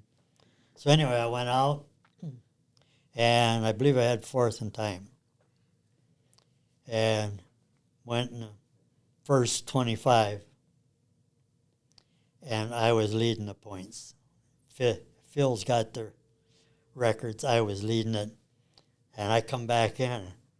Dick says, if you want to beat me again, you got to buy another set of tires. I said, no, I'm doing fine like I am. And I said, I'm ahead of the game. And I didn't, but Rick Hayes got second in points. I tied Rick Hayes, according to the records. Okay. Second in points, the first Larry Degens Memorial. Okay. But it was nice for me, even if Margo and them didn't realize it. I went over there because of Larry, and then came to Wausau. And like I say, Larry and I were good friends. In fact, when he got killed, Larry wanted me to take one of his motors. So I can't even say her name now. She called me right away, and she said she didn't know what to do, but Phil, one of his bodymen, also worked on the race car, told her that one engine was mine. So I got the engine, and I told Dick, and Dick got the truck done. Okay. She didn't know what money there was there, because people said he wasn't too on the up, but he actually owned Larry's equipment at that time. Okay. That was not Larry's. So I got the engine, and I had to send the check to Georgia, and I didn't put on a sales tax. And he called up, set at 9. I said, forget it. So I didn't, but I paid for the engine of 4,000 or whatever it was. But anyway, that's that day that I did Kokana and Wausau. I should have went for it because I'm quite sure I honestly would have beat Dick. If you had got a new set of tires. Another set of Yeah. tires. I was running that good. And it seems the longer you run in a day, the faster you make that car go, no matter what. You get so comfortable in it. Then Yeah. do one in the afternoon, another one at night. It was Now through a lot of all of these years, and you haven't gone to, grown up going to school with Dave Marcis, did you guys stayed in touch through pretty much all that time, right? Because at what point did he end up going down south? oh. Was that in the 70s? I think he went down before that. Okay, even before then. Okay. Mm-hmm. He had a bar by Wausau, and he separated from his first wife. Let's put Okay. it that way. And he took his truck and race car and hooked the trailer house behind and pulled it down to. He's still in that little town.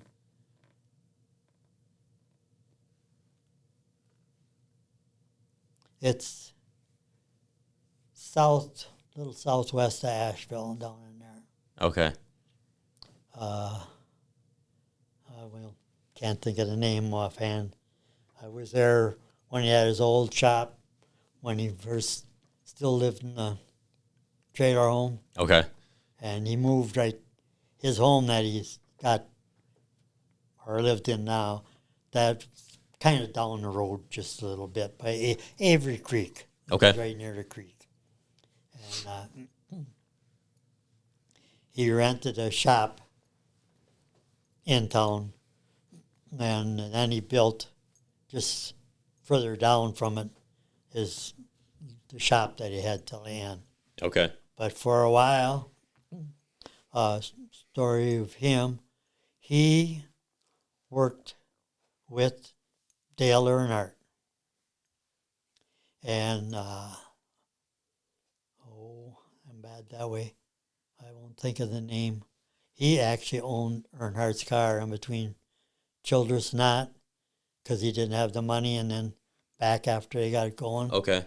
And that was all discussed, which is surprising to me. Dave Watson that raced around here, and he raced in Can-Am. And he got involved in California somehow when he raced out there. I didn't know it was in a magazine recently. And I had gone down to the shop that he owned, and Marcus was supposed to tutor Dale and slow him down a little bit. Okay. And the mechanic that Earnhardt had at the time, they called him Suitcase Elder. Jake Elder. Yep, Jake Elder, yeah. Yeah, pretty famous name. I don't know, we couldn't find them pictures for you for today, just to show you them. Jake Elder was sitting on the toolbox when I was in Earnhardt's shop there. And then they showed me already then, they were taking the header panels on the Monte Carlo, and they were doing it with the Buicks like Harry Gant had and stuff. Okay. They were cutting out of the header panel to get the nose down lower. Okay, interesting. They weren't getting with the templates. That all came in later, but that was going on with the aerodynamics there. And I have, I think, a funny one to tell you. We had ride height, 4 inches. So I had a Buick body on a third design hull.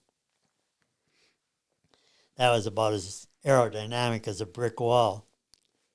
So get the gears rolling, and I got some belting and some aluminum tabs.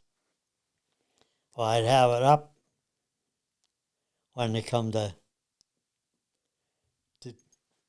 stick clam would come up to check the ride height. Yep. Well, I get it up to speed.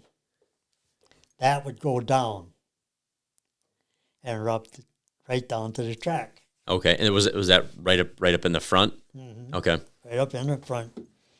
And I had fun with it. Well, it wasn't too much fun, fiberglass hood.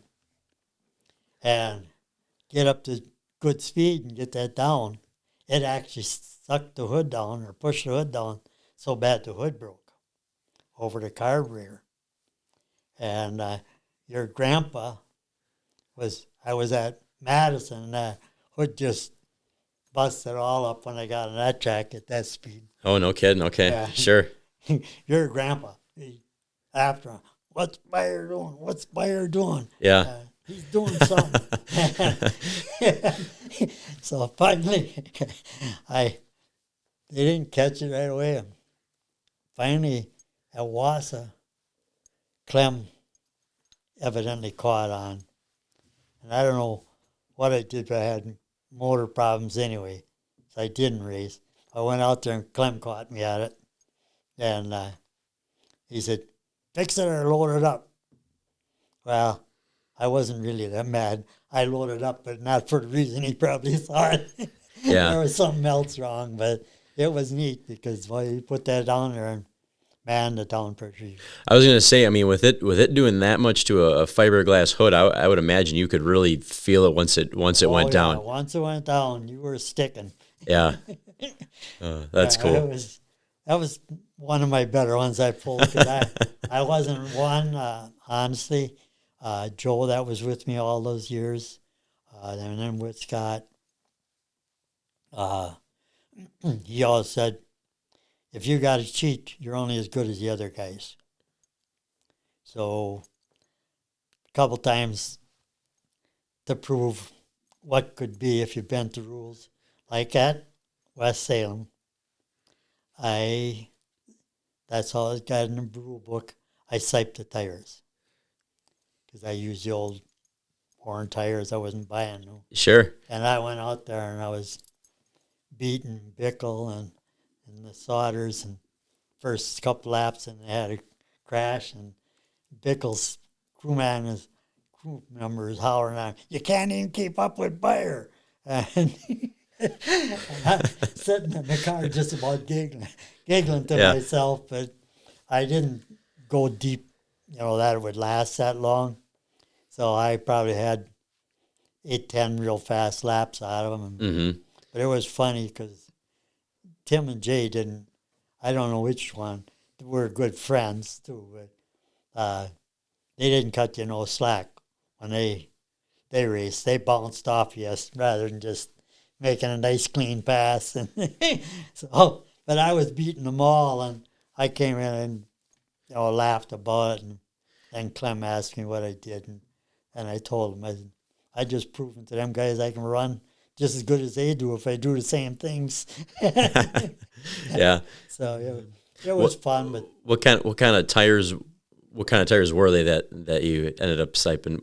Were they regular, the Goodyears. Goodyears, okay. We were at the Goodyears Okay. area. Yeah. Okay. Was that 80s and 90s time frame? I would say yes. Okay. Sure. Okay. Yeah, just trying to kind of think about what tires you guys were. Late 80s, early Okay. 90s, yeah. Sure. Mm-hmm. It was fun. I was having fun, but then there too, a lot of people. I started saying something about it earlier. I worked with John McCarnes at the very first auction. He got some of my people and crew members, and we worked his auctions right from the start at the old Rockford Armory. Okay. The very No first kidding. one. And so you're getting, the guys from Illinois and Michigan. Trying to think of his. He did real well. I learned about his sponsor. His sponsor, Butch Miller. Okay. And his sponsor was quite a character in his personal life that I found out from somebody else from Michigan. He used to come over to my house. He lived with they weren't married, but he and a college professor from Stevens Point were together, and somehow he ended up at my house, and he, the guy that owned that and spent all that money, he gave us my early swipe machines that they call for credit cards. Okay. Yeah, he had, well, I don't know what you'd call it, franchise or whatever. Yeah. He got a cut out of all them machines. And so interesting. I don't know what else he was in before that. But they were telling me he was quite a character. Sure. But anyway, he was coming in, and Eddie Hoffman. There we go. I'll get some more the names out. And I was making a feature all the time at Oktoberfest. And I knew I was. And pretty soon we're timing hey, your feature. I'm getting stuck in the semi. So John McCarran says to me, yeah. He says, we need some action in the semi. He says, I'll put you in a feature. You know, you qualify out of the semi, finish good enough. And I did a couple times. I wouldn't go because he was paying me for running a semi. Okay. What I would at least make for starting the feature. Okay. So that's why I was running semi and Artco too. Okay. Gotcha. Interesting. I don't know. We just hit it off, and I worked for him early. Yeah. You know, for Stock Car Money, and did the auctions. I think our group did them at least 3-4 years. Albert was going to them too. Albert was working for him. Yeah. And but myself, Joe's brother Ed, and I don't know, we might have had 2 plus myself and Albert. We were guys that were pretty well doing all the auction work, getting the stuff checked in and set up. Yeah, I've never been down to one. I get asked all the time, and usually I got something going on. I never end up making my way down there. But yeah, no, I've never been down to one. But yeah, we worked with him, and he told me, you know, I said at West Salem, he said, don't do it. He said, what them guys are spending, he said, it isn't, you know, worth it. I don't know what business or what company John McCarran's owned, but he did well with that. Okay. And he's the one that stuck money into getting Ted Musgrave to NASCAR, Rich Pickle, that was all, and Carlson. Okay. That he was trying to get into. Sure. That he was helping them guys out. And he helped me out in a little different way. But Yeah, absolutely. Now, kind of on the lacrosse topic, now throughout your days, whether it was some of the earlier race cars or on the street, you had a couple rollovers, but I think probably your more, I don't want to call it famous, but more one that spoke about is the one that happened in the 93 was the bad one at LaCrosse? 93, yes. Yeah. Because Bud Moore was the deal at Phoenix when he asked me to drive for him. Okay. Was 92. Okay. And he must have been at Plover at 90 or 91 to watch the races. Okay. So I know, and today was the first time that I've ever seen the pictures of that car, and from that, the pictures of the car, and then kind of you with the halo on. Kind of for anyone that is watching, not just listening. I got a Stevens Point paper. So yeah, September 17th, 1993. This was put out, but yeah, it shows a picture of Ron's car from his wreck at LaCrosse, and then and I had never seen a picture of that car, and then Ron wearing that halo there. So what ended up, was it a trailing arm that ended up breaking? Okay. Now, did it break on the rear end side or on the chassis side, or did the arm itself break? No, not the arm. It pulled out. Oh, it pulled out. Okay. There's not. It was my fault. I owned the company at the time, the Quality Steel. Okay. The old Acorn, and because that was right after I wouldn't tell Bud that. Yeah. And I was on the phone with a customer, and I went in the house. I didn't lock that down. I was the guy that didn't lock it. Okay. The guys put on the wheels, got the car ready to go, and I forgot about it. And that was flying. I knew what was happening. Okay. And then did it happen in a qualifying or in a race? Qualifying. Okay. Yeah, I was running real good at the time. There was races. I had your grandpa was running good at the time, and I had him covered. Yeah. So we were running good, and you're right at just where you leave off. That's what made it pull out. Sure. Okay, that makes sense. And when I left off, so I don't know what you're hitting there, but I'm sure it's well over 120. Oh yeah, I would think so. Yeah, especially at that time. Mm-hmm. So I knew it was going, and I knew it was bad. I was pinned in there for so long. I had broken neck and broken back and spleen and shoulder and ankle, and I couldn't breathe. Okay.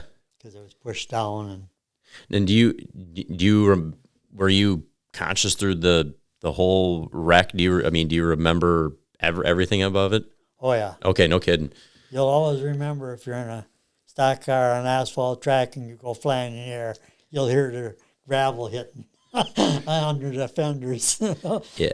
Yeah, I've been fortunate to. I've had my wrecks nothing near like that, but I've been fortunate that everything has stayed wheels down. Yeah, because that's in really by looking at the roll cage, I'd always heard. Well, it was a good thing that Ronnie wasn't some big 6'2" guy, and he's as short as he was.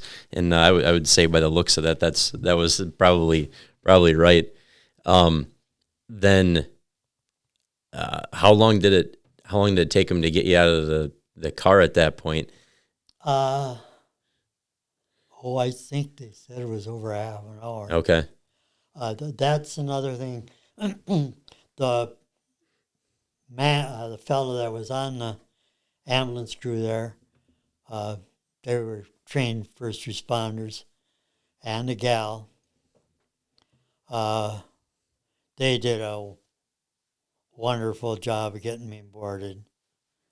I was talking to him, trying to tell him, I couldn't breathe. You got to do something. Okay. And I was grumbled about that, but then I don't know if I finally went into the coma or if they induced it. Okay. In the ambulance already. But I was in the ambulance, and my wife was in there. I told her it's bad. I knew it was bad, and so we went, and they did, like I say, Dr. Sullivan, and the fella from the ambulance. He came back to LaCrosse a couple times to talk to me at the races when we had the group at the the Champions reunion. yeah. Oh, that's cool. He could talk to me a couple times, and I didn't say enough thanks there. They did come out. In fact, after that, but I don't think McCarns or somebody put up the money. Mm-hmm. They did bring the helicopter out there once after that Okay. to show they had it. And then I naturally was 14 days in a coma. 14 days. Wow. Okay. And then when they brought me out of it, then when your body speeds back up, that's also problems. And Okay. I was starting, my bones were healing, Mm-hmm. and without getting, like, my shoulder could never be fixed. It's always, bad. I always got trouble.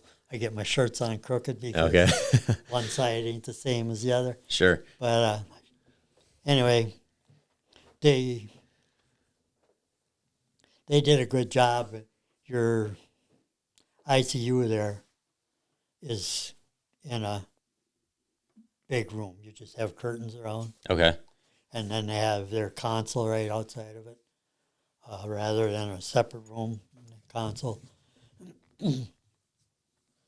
But the pulmonary, I had 2 different pulmonary doctors, and that ended up fun for me because I never, no matter what, left it.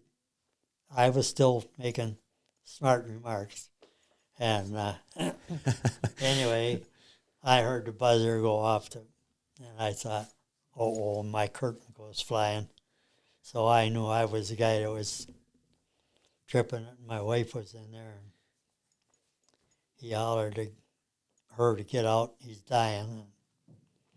And I, ain't going to do nothing about it. So they had to shove a tube down and to pump my lungs out. Okay. Because what happens is a lot of times through accidents, that's what happens. Your lungs fill up with liquid. Interesting. Okay. You actually drown. Okay. Go Yeah. to sleep for good. And they were filling up, so they run tube down into my lungs to pump it out. And then they put you in an oscillating bed, rocks back and forth. Really? Okay. But I couldn't. Everybody was super nice. They're there that long. That those nurses and stuff, Mm-hmm. they basically get attached if you make it through something that drastic. Yeah. They were super good. I don't know which race would have been on, but they had a TV that they could clamp onto the bed that would go too, but it didn't matter. I couldn't focus on anything at first. I couldn't even Okay. see for days. Everything was moving all the time when it wasn't moving. Sure. But they brought that in, and they brought movies in and stuff, and I didn't. And then Dr. Sullivan brought a neurologist. He was one. He's good. He was actually friends with Don Thunder. Okay. Really? They golfed together a couple times. All right. And but Sullivan, when he took vacation, he would even go to different countries and study how they did spinal work and stuff. Okay. He'd go there, his wife, but he'd go to a hospital for a day or two where he couldn't watch theirs. And over the years, I had 2 doctors that did that. One with my deal over my hand, Klasinski out of Stevens Point. He was another one that went to countries where they reattached arms and stuff. Okay. He was one of the earlier ones in this country that did it. But Interesting. Sullivan and they brought a gal in from Rochester Mayo Clinic Okay. in neuro, and I don't know how he could do it. He wasn't that big a guy.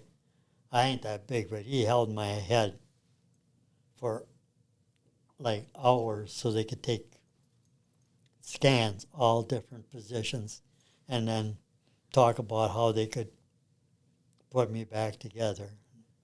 Interesting. Okay. Yeah, it was interesting. I Yeah. was on the wrong side of it, but Yeah. Yeah. they didn't think I'd walk, and in fact, they told me I wouldn't be able to walk when I got older.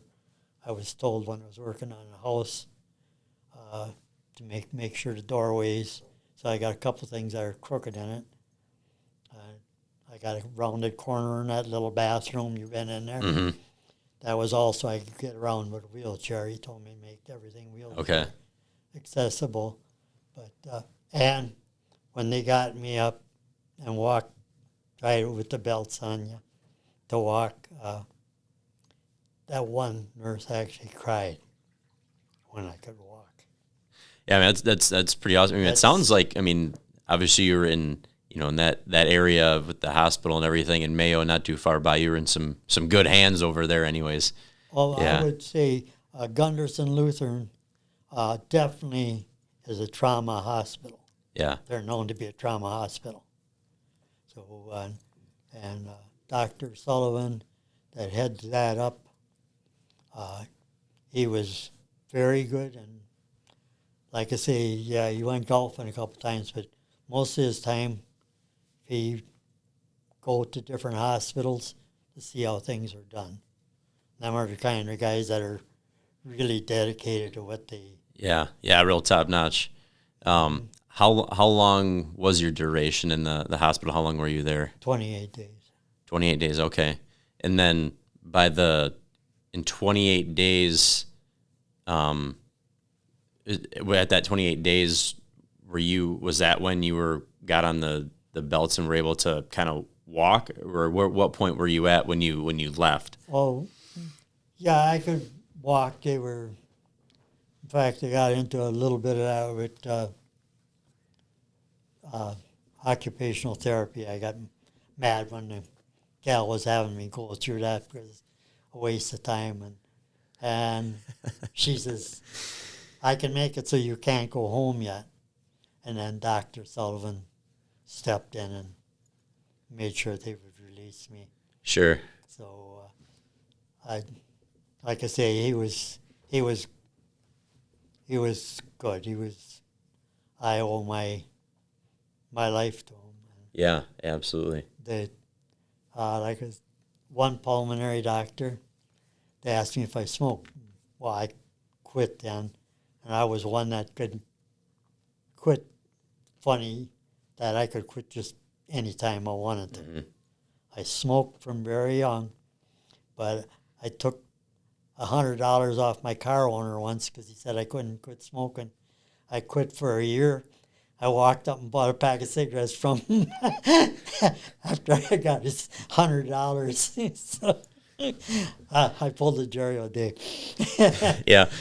And anyway, yes, if it's going to happen, and more bad things that you aren't aware of happened after that.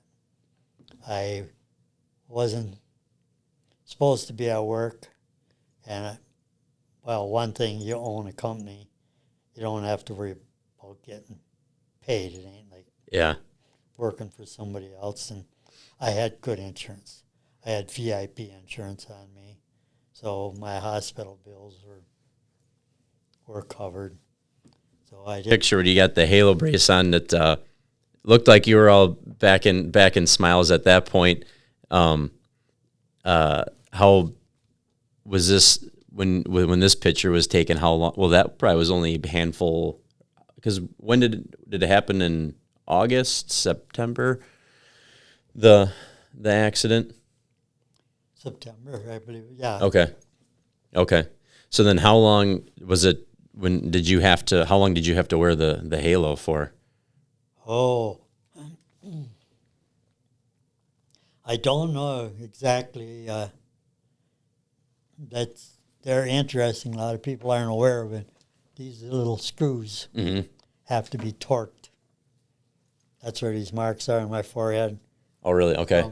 Those screws. I had to sleep with that and all at home.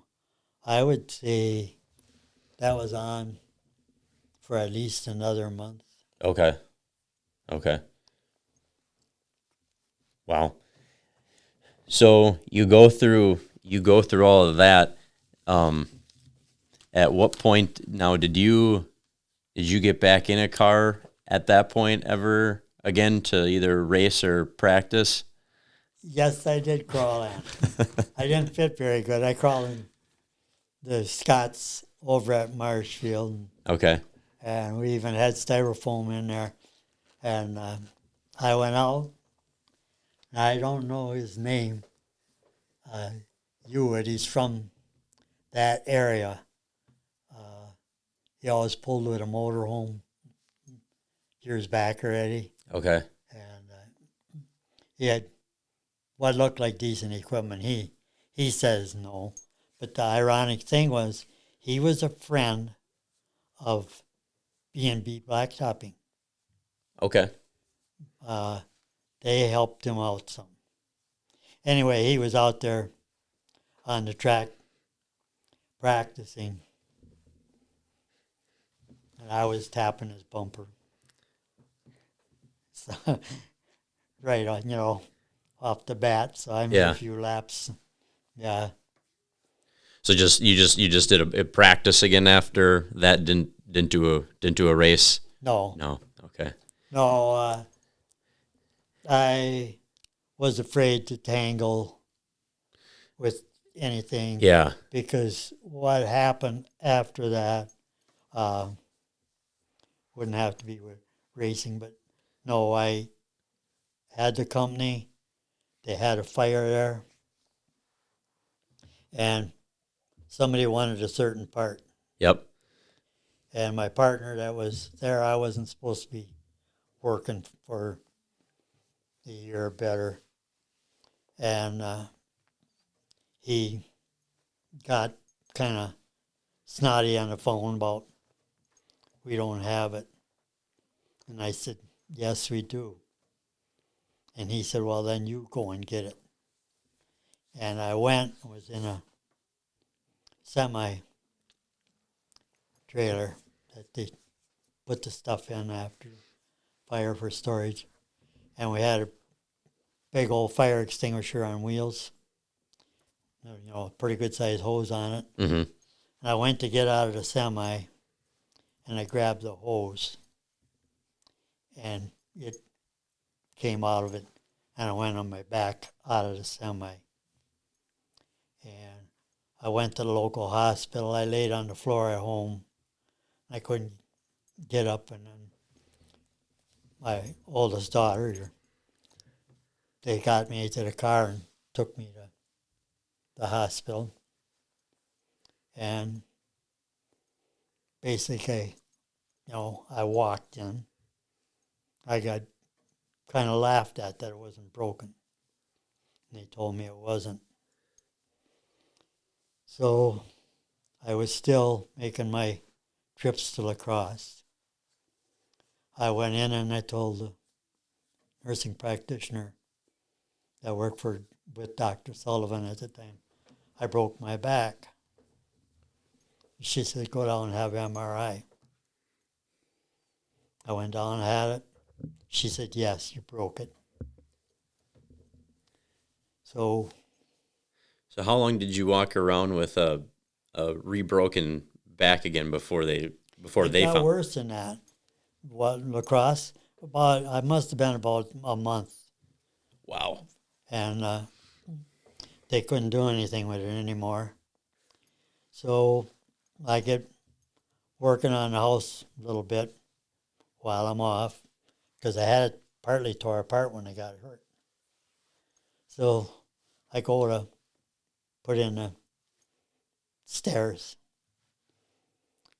and I had the steps loose.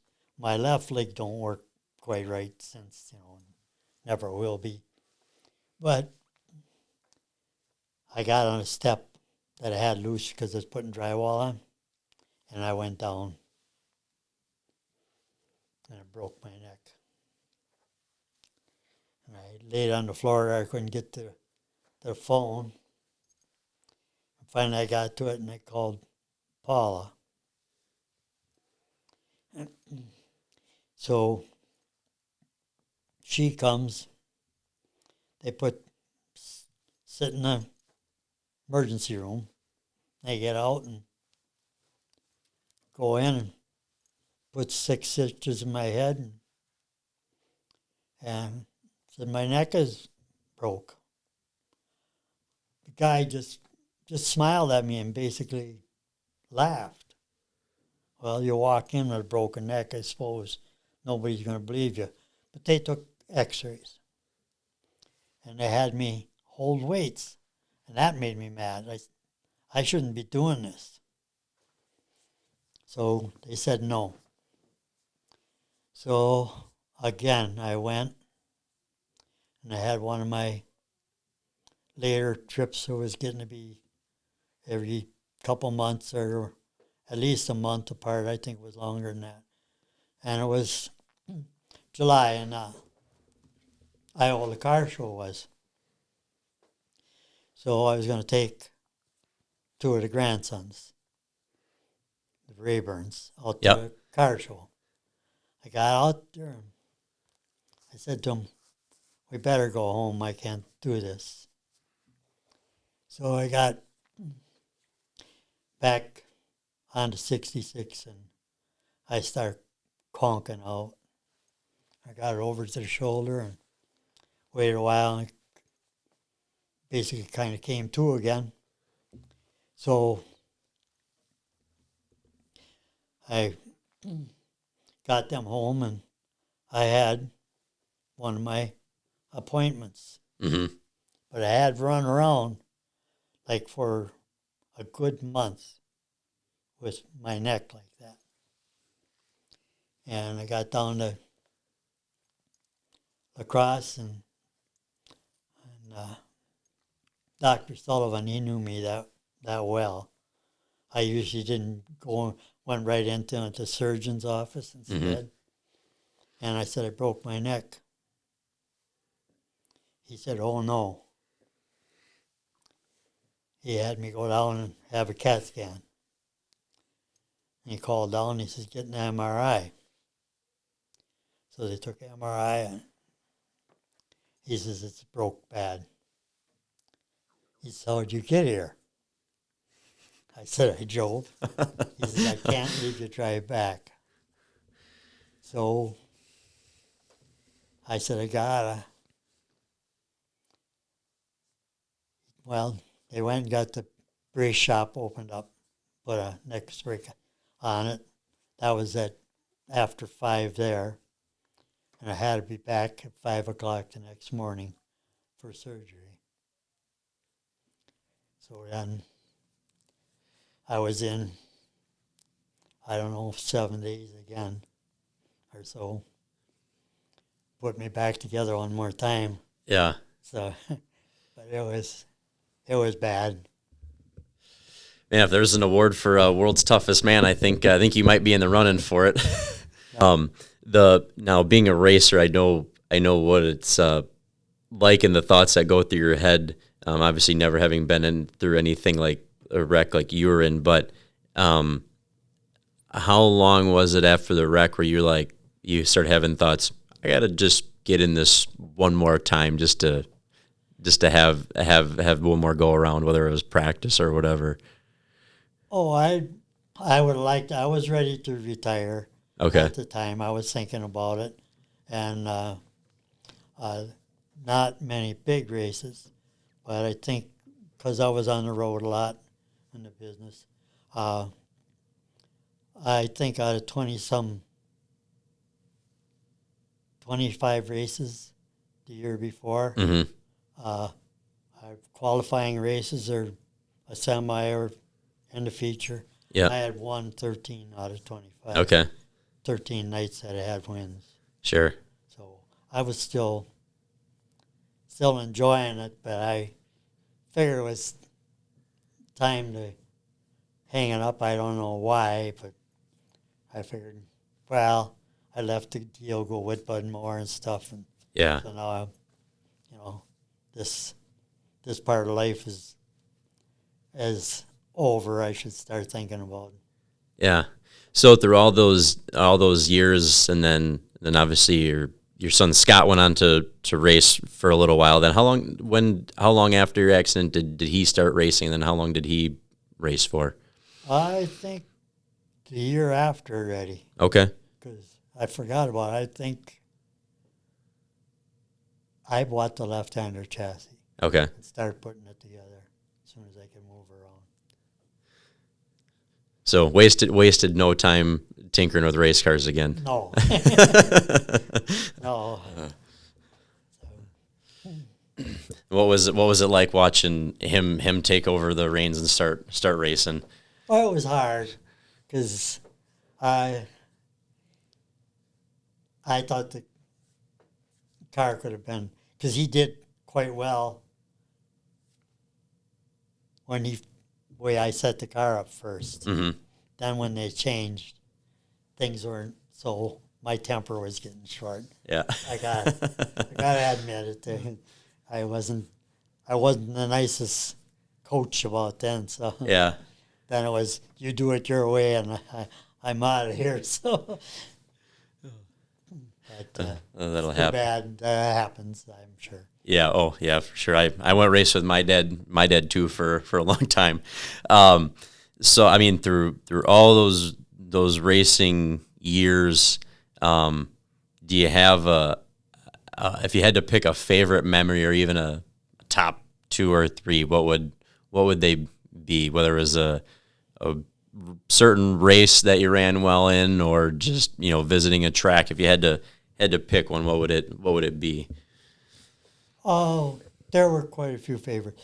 To go with our car and put it on Wausau Fair track with our IMCA, with Ramos Stott, Ernie Durr, and Hutchinson and them guys. Go out there. That race too. Marlin and Dave Marcis tried running it. They were out right away. And I run in the top 5 all day long. Mm-hmm. Funny story there for you, Sweeney. I didn't want to race again at night, 50 laps. I didn't have goggles.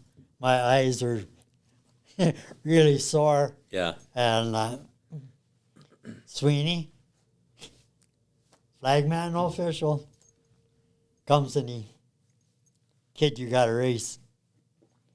Hometown, you got to be in this again. No. Where does he take me?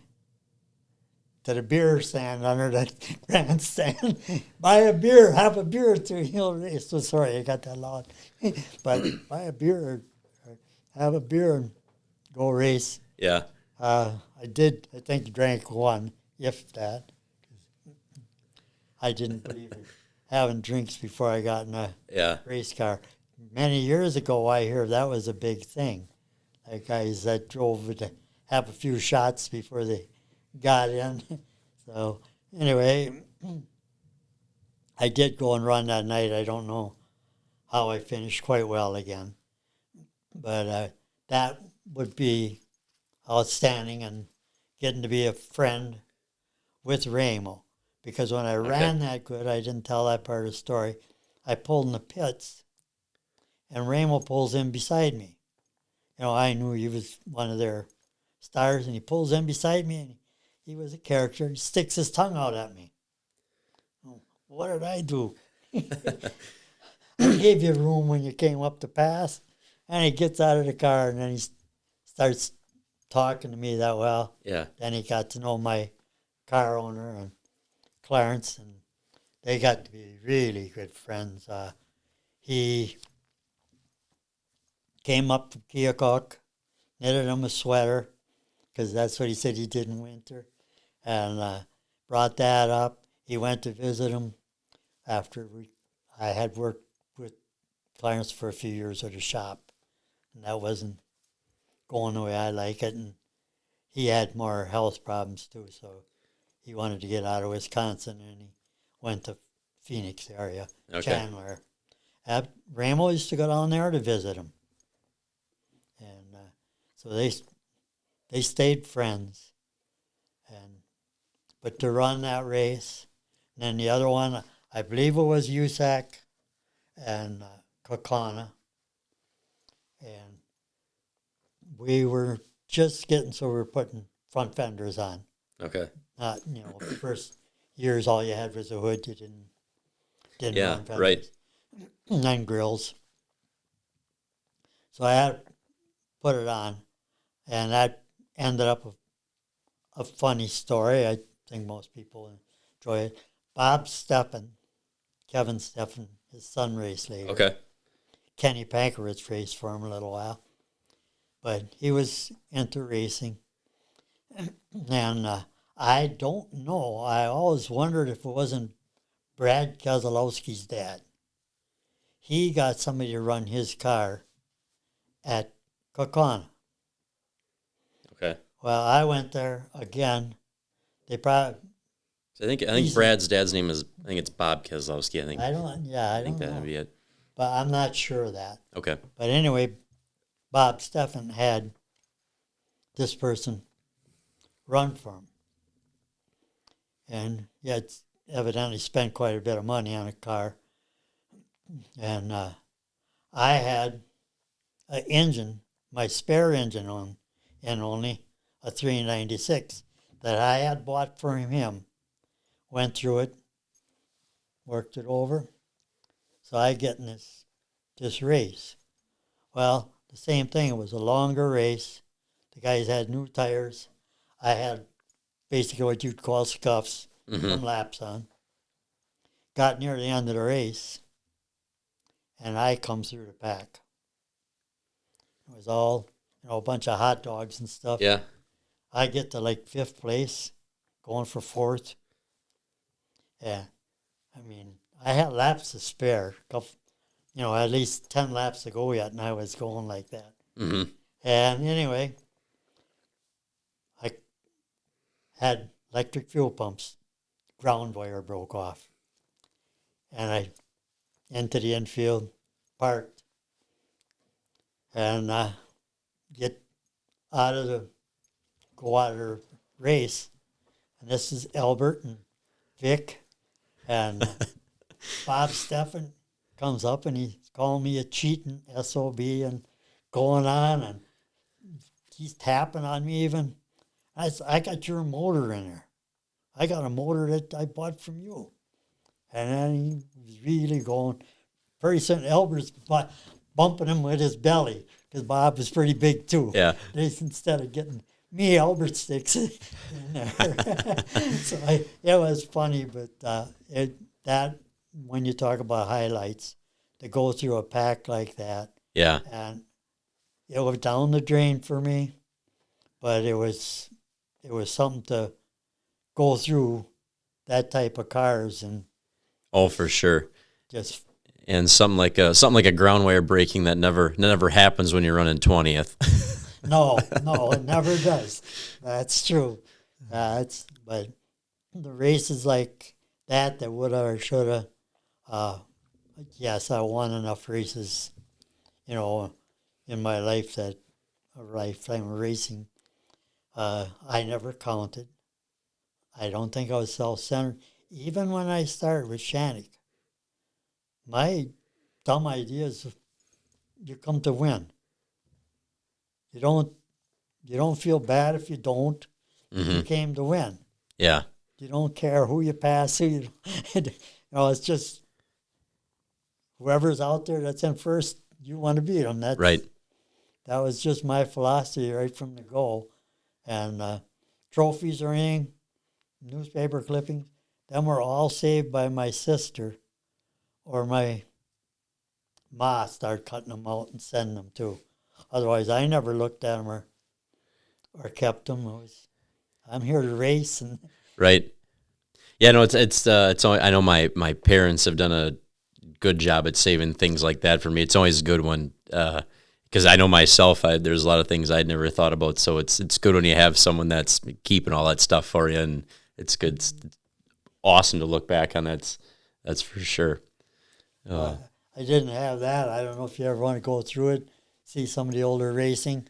I think I told that first Jimmy Cornetter, I think his name was, when we were racing at Wausau the first year or so. Yeah, I don't remember what year it was, but it was like a 48 or even earlier Ford Flathead too. He rolled that thing over 3 times. They kept tipping it back on his wheels. He'd just take off and go again and stuff like that. Was really funny. It's to see that kind of thing that happened in them years. I had it happen too.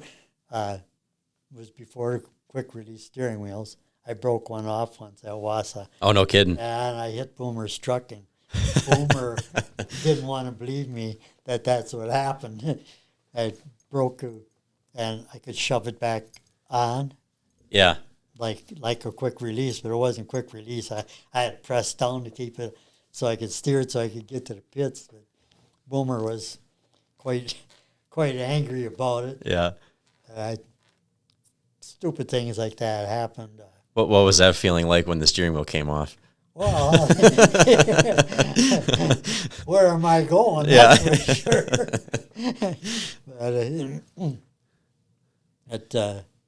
Yeah, when you can reflect back on some of the funnier things that happened. Yeah. Wausau actually had one fatality, and that was bad when that happened. Well, they're all bad, but his wife was in the pit, and she was a nurse. And I went to try and stop her from going on the track. Vic Schumann was his name. Okay. And I believe he could have been military because they did transport him by plane to Madison, but he didn't make it. Okay. I had never knew that happened at Wausau. Yeah. Okay. Then there was one other thing that happened that ended up close friends. In fact, relation to the guy that had the body shop that found the Chevelle. When insurance bids came up, his wife was in the stands, and somebody I knew, and I helped on a legal deal, broke a spindle. And it was my idea, that spindle on there was on a Chevrolet, and the type of metal they were made out of. I suggested that they went to Oldsmobile. He put an old spindle on it. Now, what he did with the bearings or that, I don't know. But anyway, this lady in the stands was pregnant and got hit, and she lost the baby. Oh, no kidding. Wow. And they ended up being friends. In fact, they sold him a Camaro. But that was, to me, that was a bad deal. Oh, yeah. It affected absolutely. me more because I knew the people. Yeah. But Drott Manufacturing up in Wausau went behind me on the spindle deal. That, it was the right thing to put on there, but I never got told why it failed. Okay. But I could have probably, Eddie Drott would have never sponsored a car. That's for sure. My wife would never get rid of it. Where our bed was owned by Drott. That was one of theirs. But the guys actually had my wife work there a couple Saturdays to help us financially. So Okay. they just were into racing, and got to know who I was or followed some. And Yeah. So now I know through, even with the broken back and the broken neck, it seems like you still are able to work harder than a lot of kids nowadays. So what are you tinkering on in the garage these days? well, naturally, the pickup truck there, the Okay. 49 Chevy, and I have the 50 that I bought when I was in my 20s with the intentions of fixing it, and got going so heavy on racing that I gave up on it and I sold it to friends. We remained friends anyway. Yeah. They understood. It was at a gas station, not a service station. It was just gas pumps. Okay. Northern part of Stevens Point. And they paid me down, but I kept the title. And they didn't pay, so finally I took the stock car trailer and loaded up the truck and brought it back home. And I've had it ever since, so I've kept that one. And Okay. that one I got ready. That's so far, too. It's got the Heights style front end under it, coils over on the front, and air and coil and air on rear, and 9-inch Ford in there, and all that kind of goodies are there already on that one. Okay. But so I'm trying to get the other one done. It ain't going too fast. I'm gonna have to take the motor home and rent a U-Haul trailer and fill it up with parts to finish up something. Sure. But I'm doing them. I did quit. I did an awful lot of customer work. Yeah. Just at one wedding, that family, there were 10 cars that I had either built engines for or assembled, or at least some part of them Sure. at the wedding. That's pretty cool. So I went through quite a few. I was at an auction. Guy comes up to me. I didn't even remember doing it. And he lived out by Junction City. Seemed like a very nice fella. He says, I still got that engine that you built for me. It's in my son's car now. I don't even remember this, And then a lot of them I did in between everything else. Somebody seen one of Scott or Paula or Kim or somebody. They said, when we went to college in Stevens Point, your dad helped us out. He put an engine in our car. I don't know who that is. So I went through an awful lot of that. I don't know how many, and up till about a year ago, then I said, no more. Time to work on my stuff a little bit. Yeah. It's time. I ain't going to make it through it otherwise. So it's time to start. Good. Yeah. Get something done for yourself. You've done a lot for others. That's for sure. So it's interesting when somebody comes up and tells you that. I had a young couple that lived across the street for a while, college also. She finished up her college. She was going to be a nursing practitioner too. Okay. She went out to Virginia. I don't know, some smaller college because it was less. They were originally from Marshfield.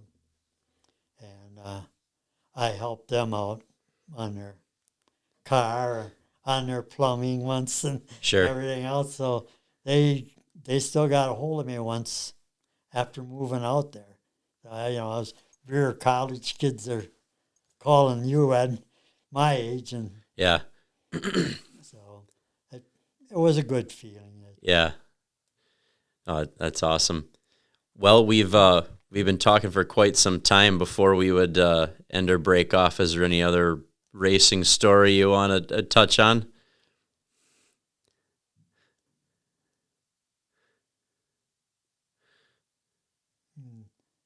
No, I touched on the Rockford 50 lapper, the Kakana. There's any things that failed. Yeah. A simple thing at Rockford was plug wires, not a valve. Which other things that I could touch on was Larry Degens that really went to talk. Larry Weir didn't know me that well. I came down to West Salem and took second in the first one, should have won it. And I went back, and I had run at Elko, and I come back to run West Salem, and I did drop a valve. And Larry wasn't even going to give me tow money.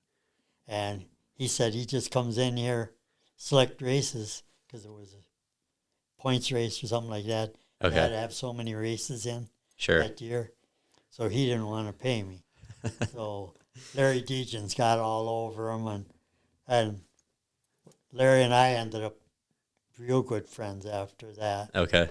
Even when I went to watch races, when Larry still had the Dells, he never charged my wife or I to get in because he was right at the ticket booth. Sure. He would leave us in, and we got, like I said, we real good friends. Our dually pickup truck, I was looking for 1 ton for work.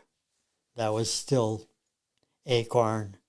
They had bought a 5th wheel trailer. We sold a semi when they were needing money, and they wanted me to go out east with a 5th wheel loaded with a 1/2 ton pickup truck.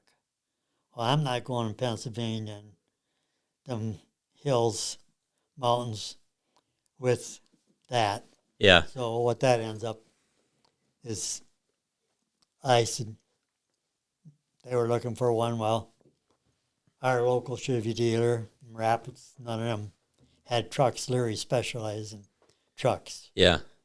And so I called Weir. So I had us get the dually from Larry. Okay. So that came from him then too. And then with Scott Weir, I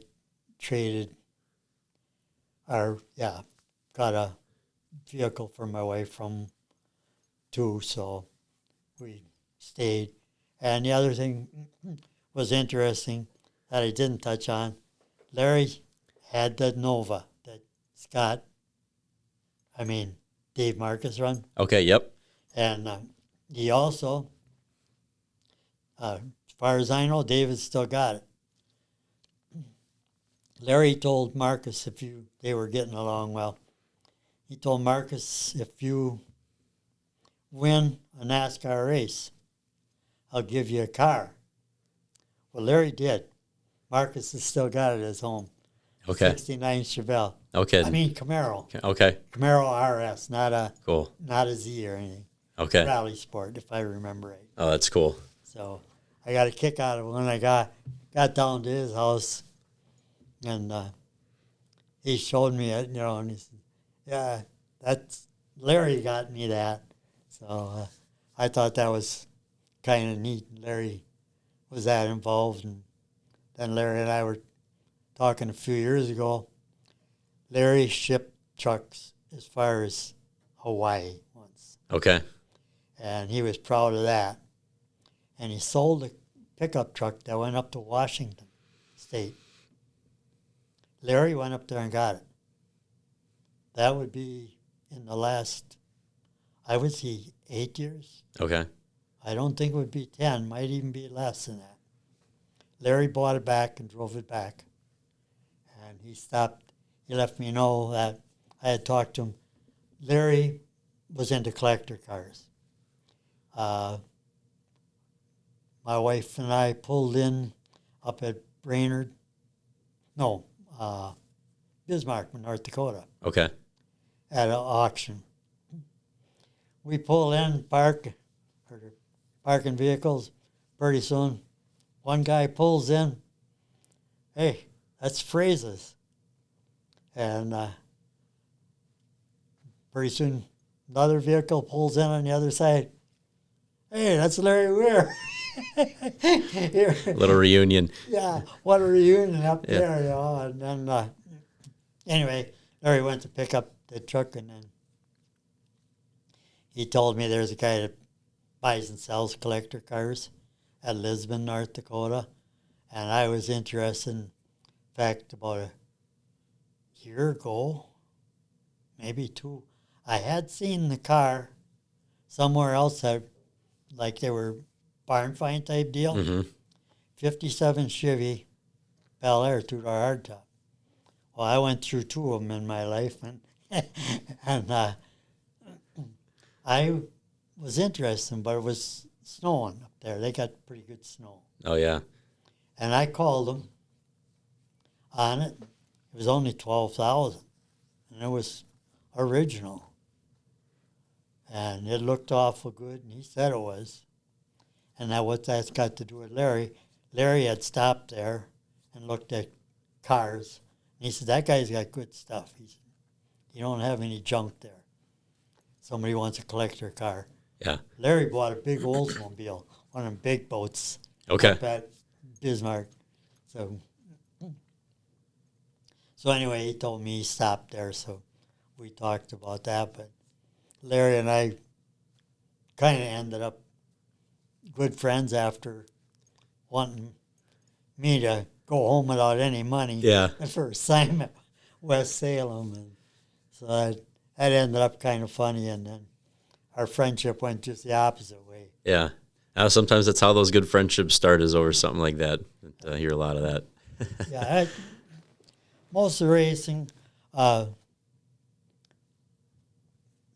was funny and good things. Yeah. How I got one story I didn't tell, which probably should be, and we should get going.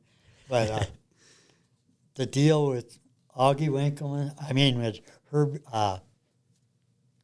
Sam and Marlin. Okay. That, unless they were by my house door, my wife and the family can verify it. But Marlin took a swing at Sam at Plover. So Marlin's worried that Sam's going to sue him. Sam's worried about what Marlin's going to do. So I get home for supper at 5 o'clock, where we live now. Knock on the door. I don't know which order it went in, but one is Marlin. Can you talk to Sam so you don't sue me? Sam comes. I don't know which one came first, but then the other one comes to my house. Just like they had talked to somebody to have me negotiate. The other one comes to the house about the same time of day. Would you talk to Marlin so he don't sue or quits running, or we need him? So that was. What was their dispute over? I think something over pay. Dang, okay. I don't know, but they definitely took a swing, and like I say, that was fun, and Did you get that resolved for those two? Yeah, it got resolved. It was all right. That's good. It was, neither one is here to verify it, but it was fun, and like I told you, through what I didn't want to get into part of the breakup there on the. Yeah. But Marlin and I staying friends. And that was after that, too. Marlin and I were that close. And when Marlin was starting to have his problems, real bad, just getting into it, then we signed autographs at Wausau. And he had a set next to me. And no matter how bad he got, she said something to him, and I'll never forget that little shit he'd say. That's funny. So he said that there, and then again at Marshfield, he wanted to sit next to me, that he felt safe with, that he could recognize me even. Okay. He recognized David and stuff, but Marcus. But he was getting so he wasn't recognizing other people, that he wasn't around quite that much. And sure. So I felt good about that. And also with him, I went up to Camp 28, the bar and motel that Dave Marcis had all fixed up there. Yeah. I went there, and they weren't leaving Marlin go on his own. But then I called the house. They told me no first, and then I said, let me talk to Marlin's wife. And I told her who was over there. Next thing I look out the window, Marlin is just a whistling over there on a bicycle. He could ride that sucker good. He was just cruising over, so he came over and met Tootie and I once more at Camp 28. In fact, that was the last time. No, it could have been. I don't know if the autographs were last or Rib Lake. Okay. They called the house, and as long as it was me, they left him come over. Sure. But I couldn't, he was having problems. But the speed he came over on that bicycle really was funny to me. Yeah, yeah. There was a lot of good things. Yeah. Naturally, there's bad with good. Another funny one, I could go on and on because that many years. We were at Madison, and 2-day affair. Well, we camped out. We just had tents at that time. And we got wood and building a little bonfire out of the woods right there. We got that going. We were running out of wood. It was last race of the year or something like that at that time, before the Oktoberfest. So what do? I pitch a tire on it. So we started burning tires. Pretty soon, like I say, Joe Shear always seemed quiet to me, but always real. He and Dave Watson, for some reason or another, from Madison or whatever, they met me that I wasn't aware of. They got awful respectful, or whatever you want to say, friendly. So, quiet Joe Shear, he's the next one throwing fire. He builds a fire with tires. So, there's no more building fires with tires at racetracks. Yeah. That got mentioned pretty good there. We couldn't burn tires anymore. Oh, that's funny. Well, Ron, I appreciate you sharing all the stories. You've had an awesome and eventful race career and a really cool, interesting life that I loved hearing about. So I appreciate you sharing all those stories with me, and it was an honor to have you talk about all those things with me. So thanks for coming and doing this with me. Well, I enjoy talking about that much of my life that went by, and quite a few laps. Yeah, quite a few laps indeed. All right. Thanks, Ron. Appreciate it.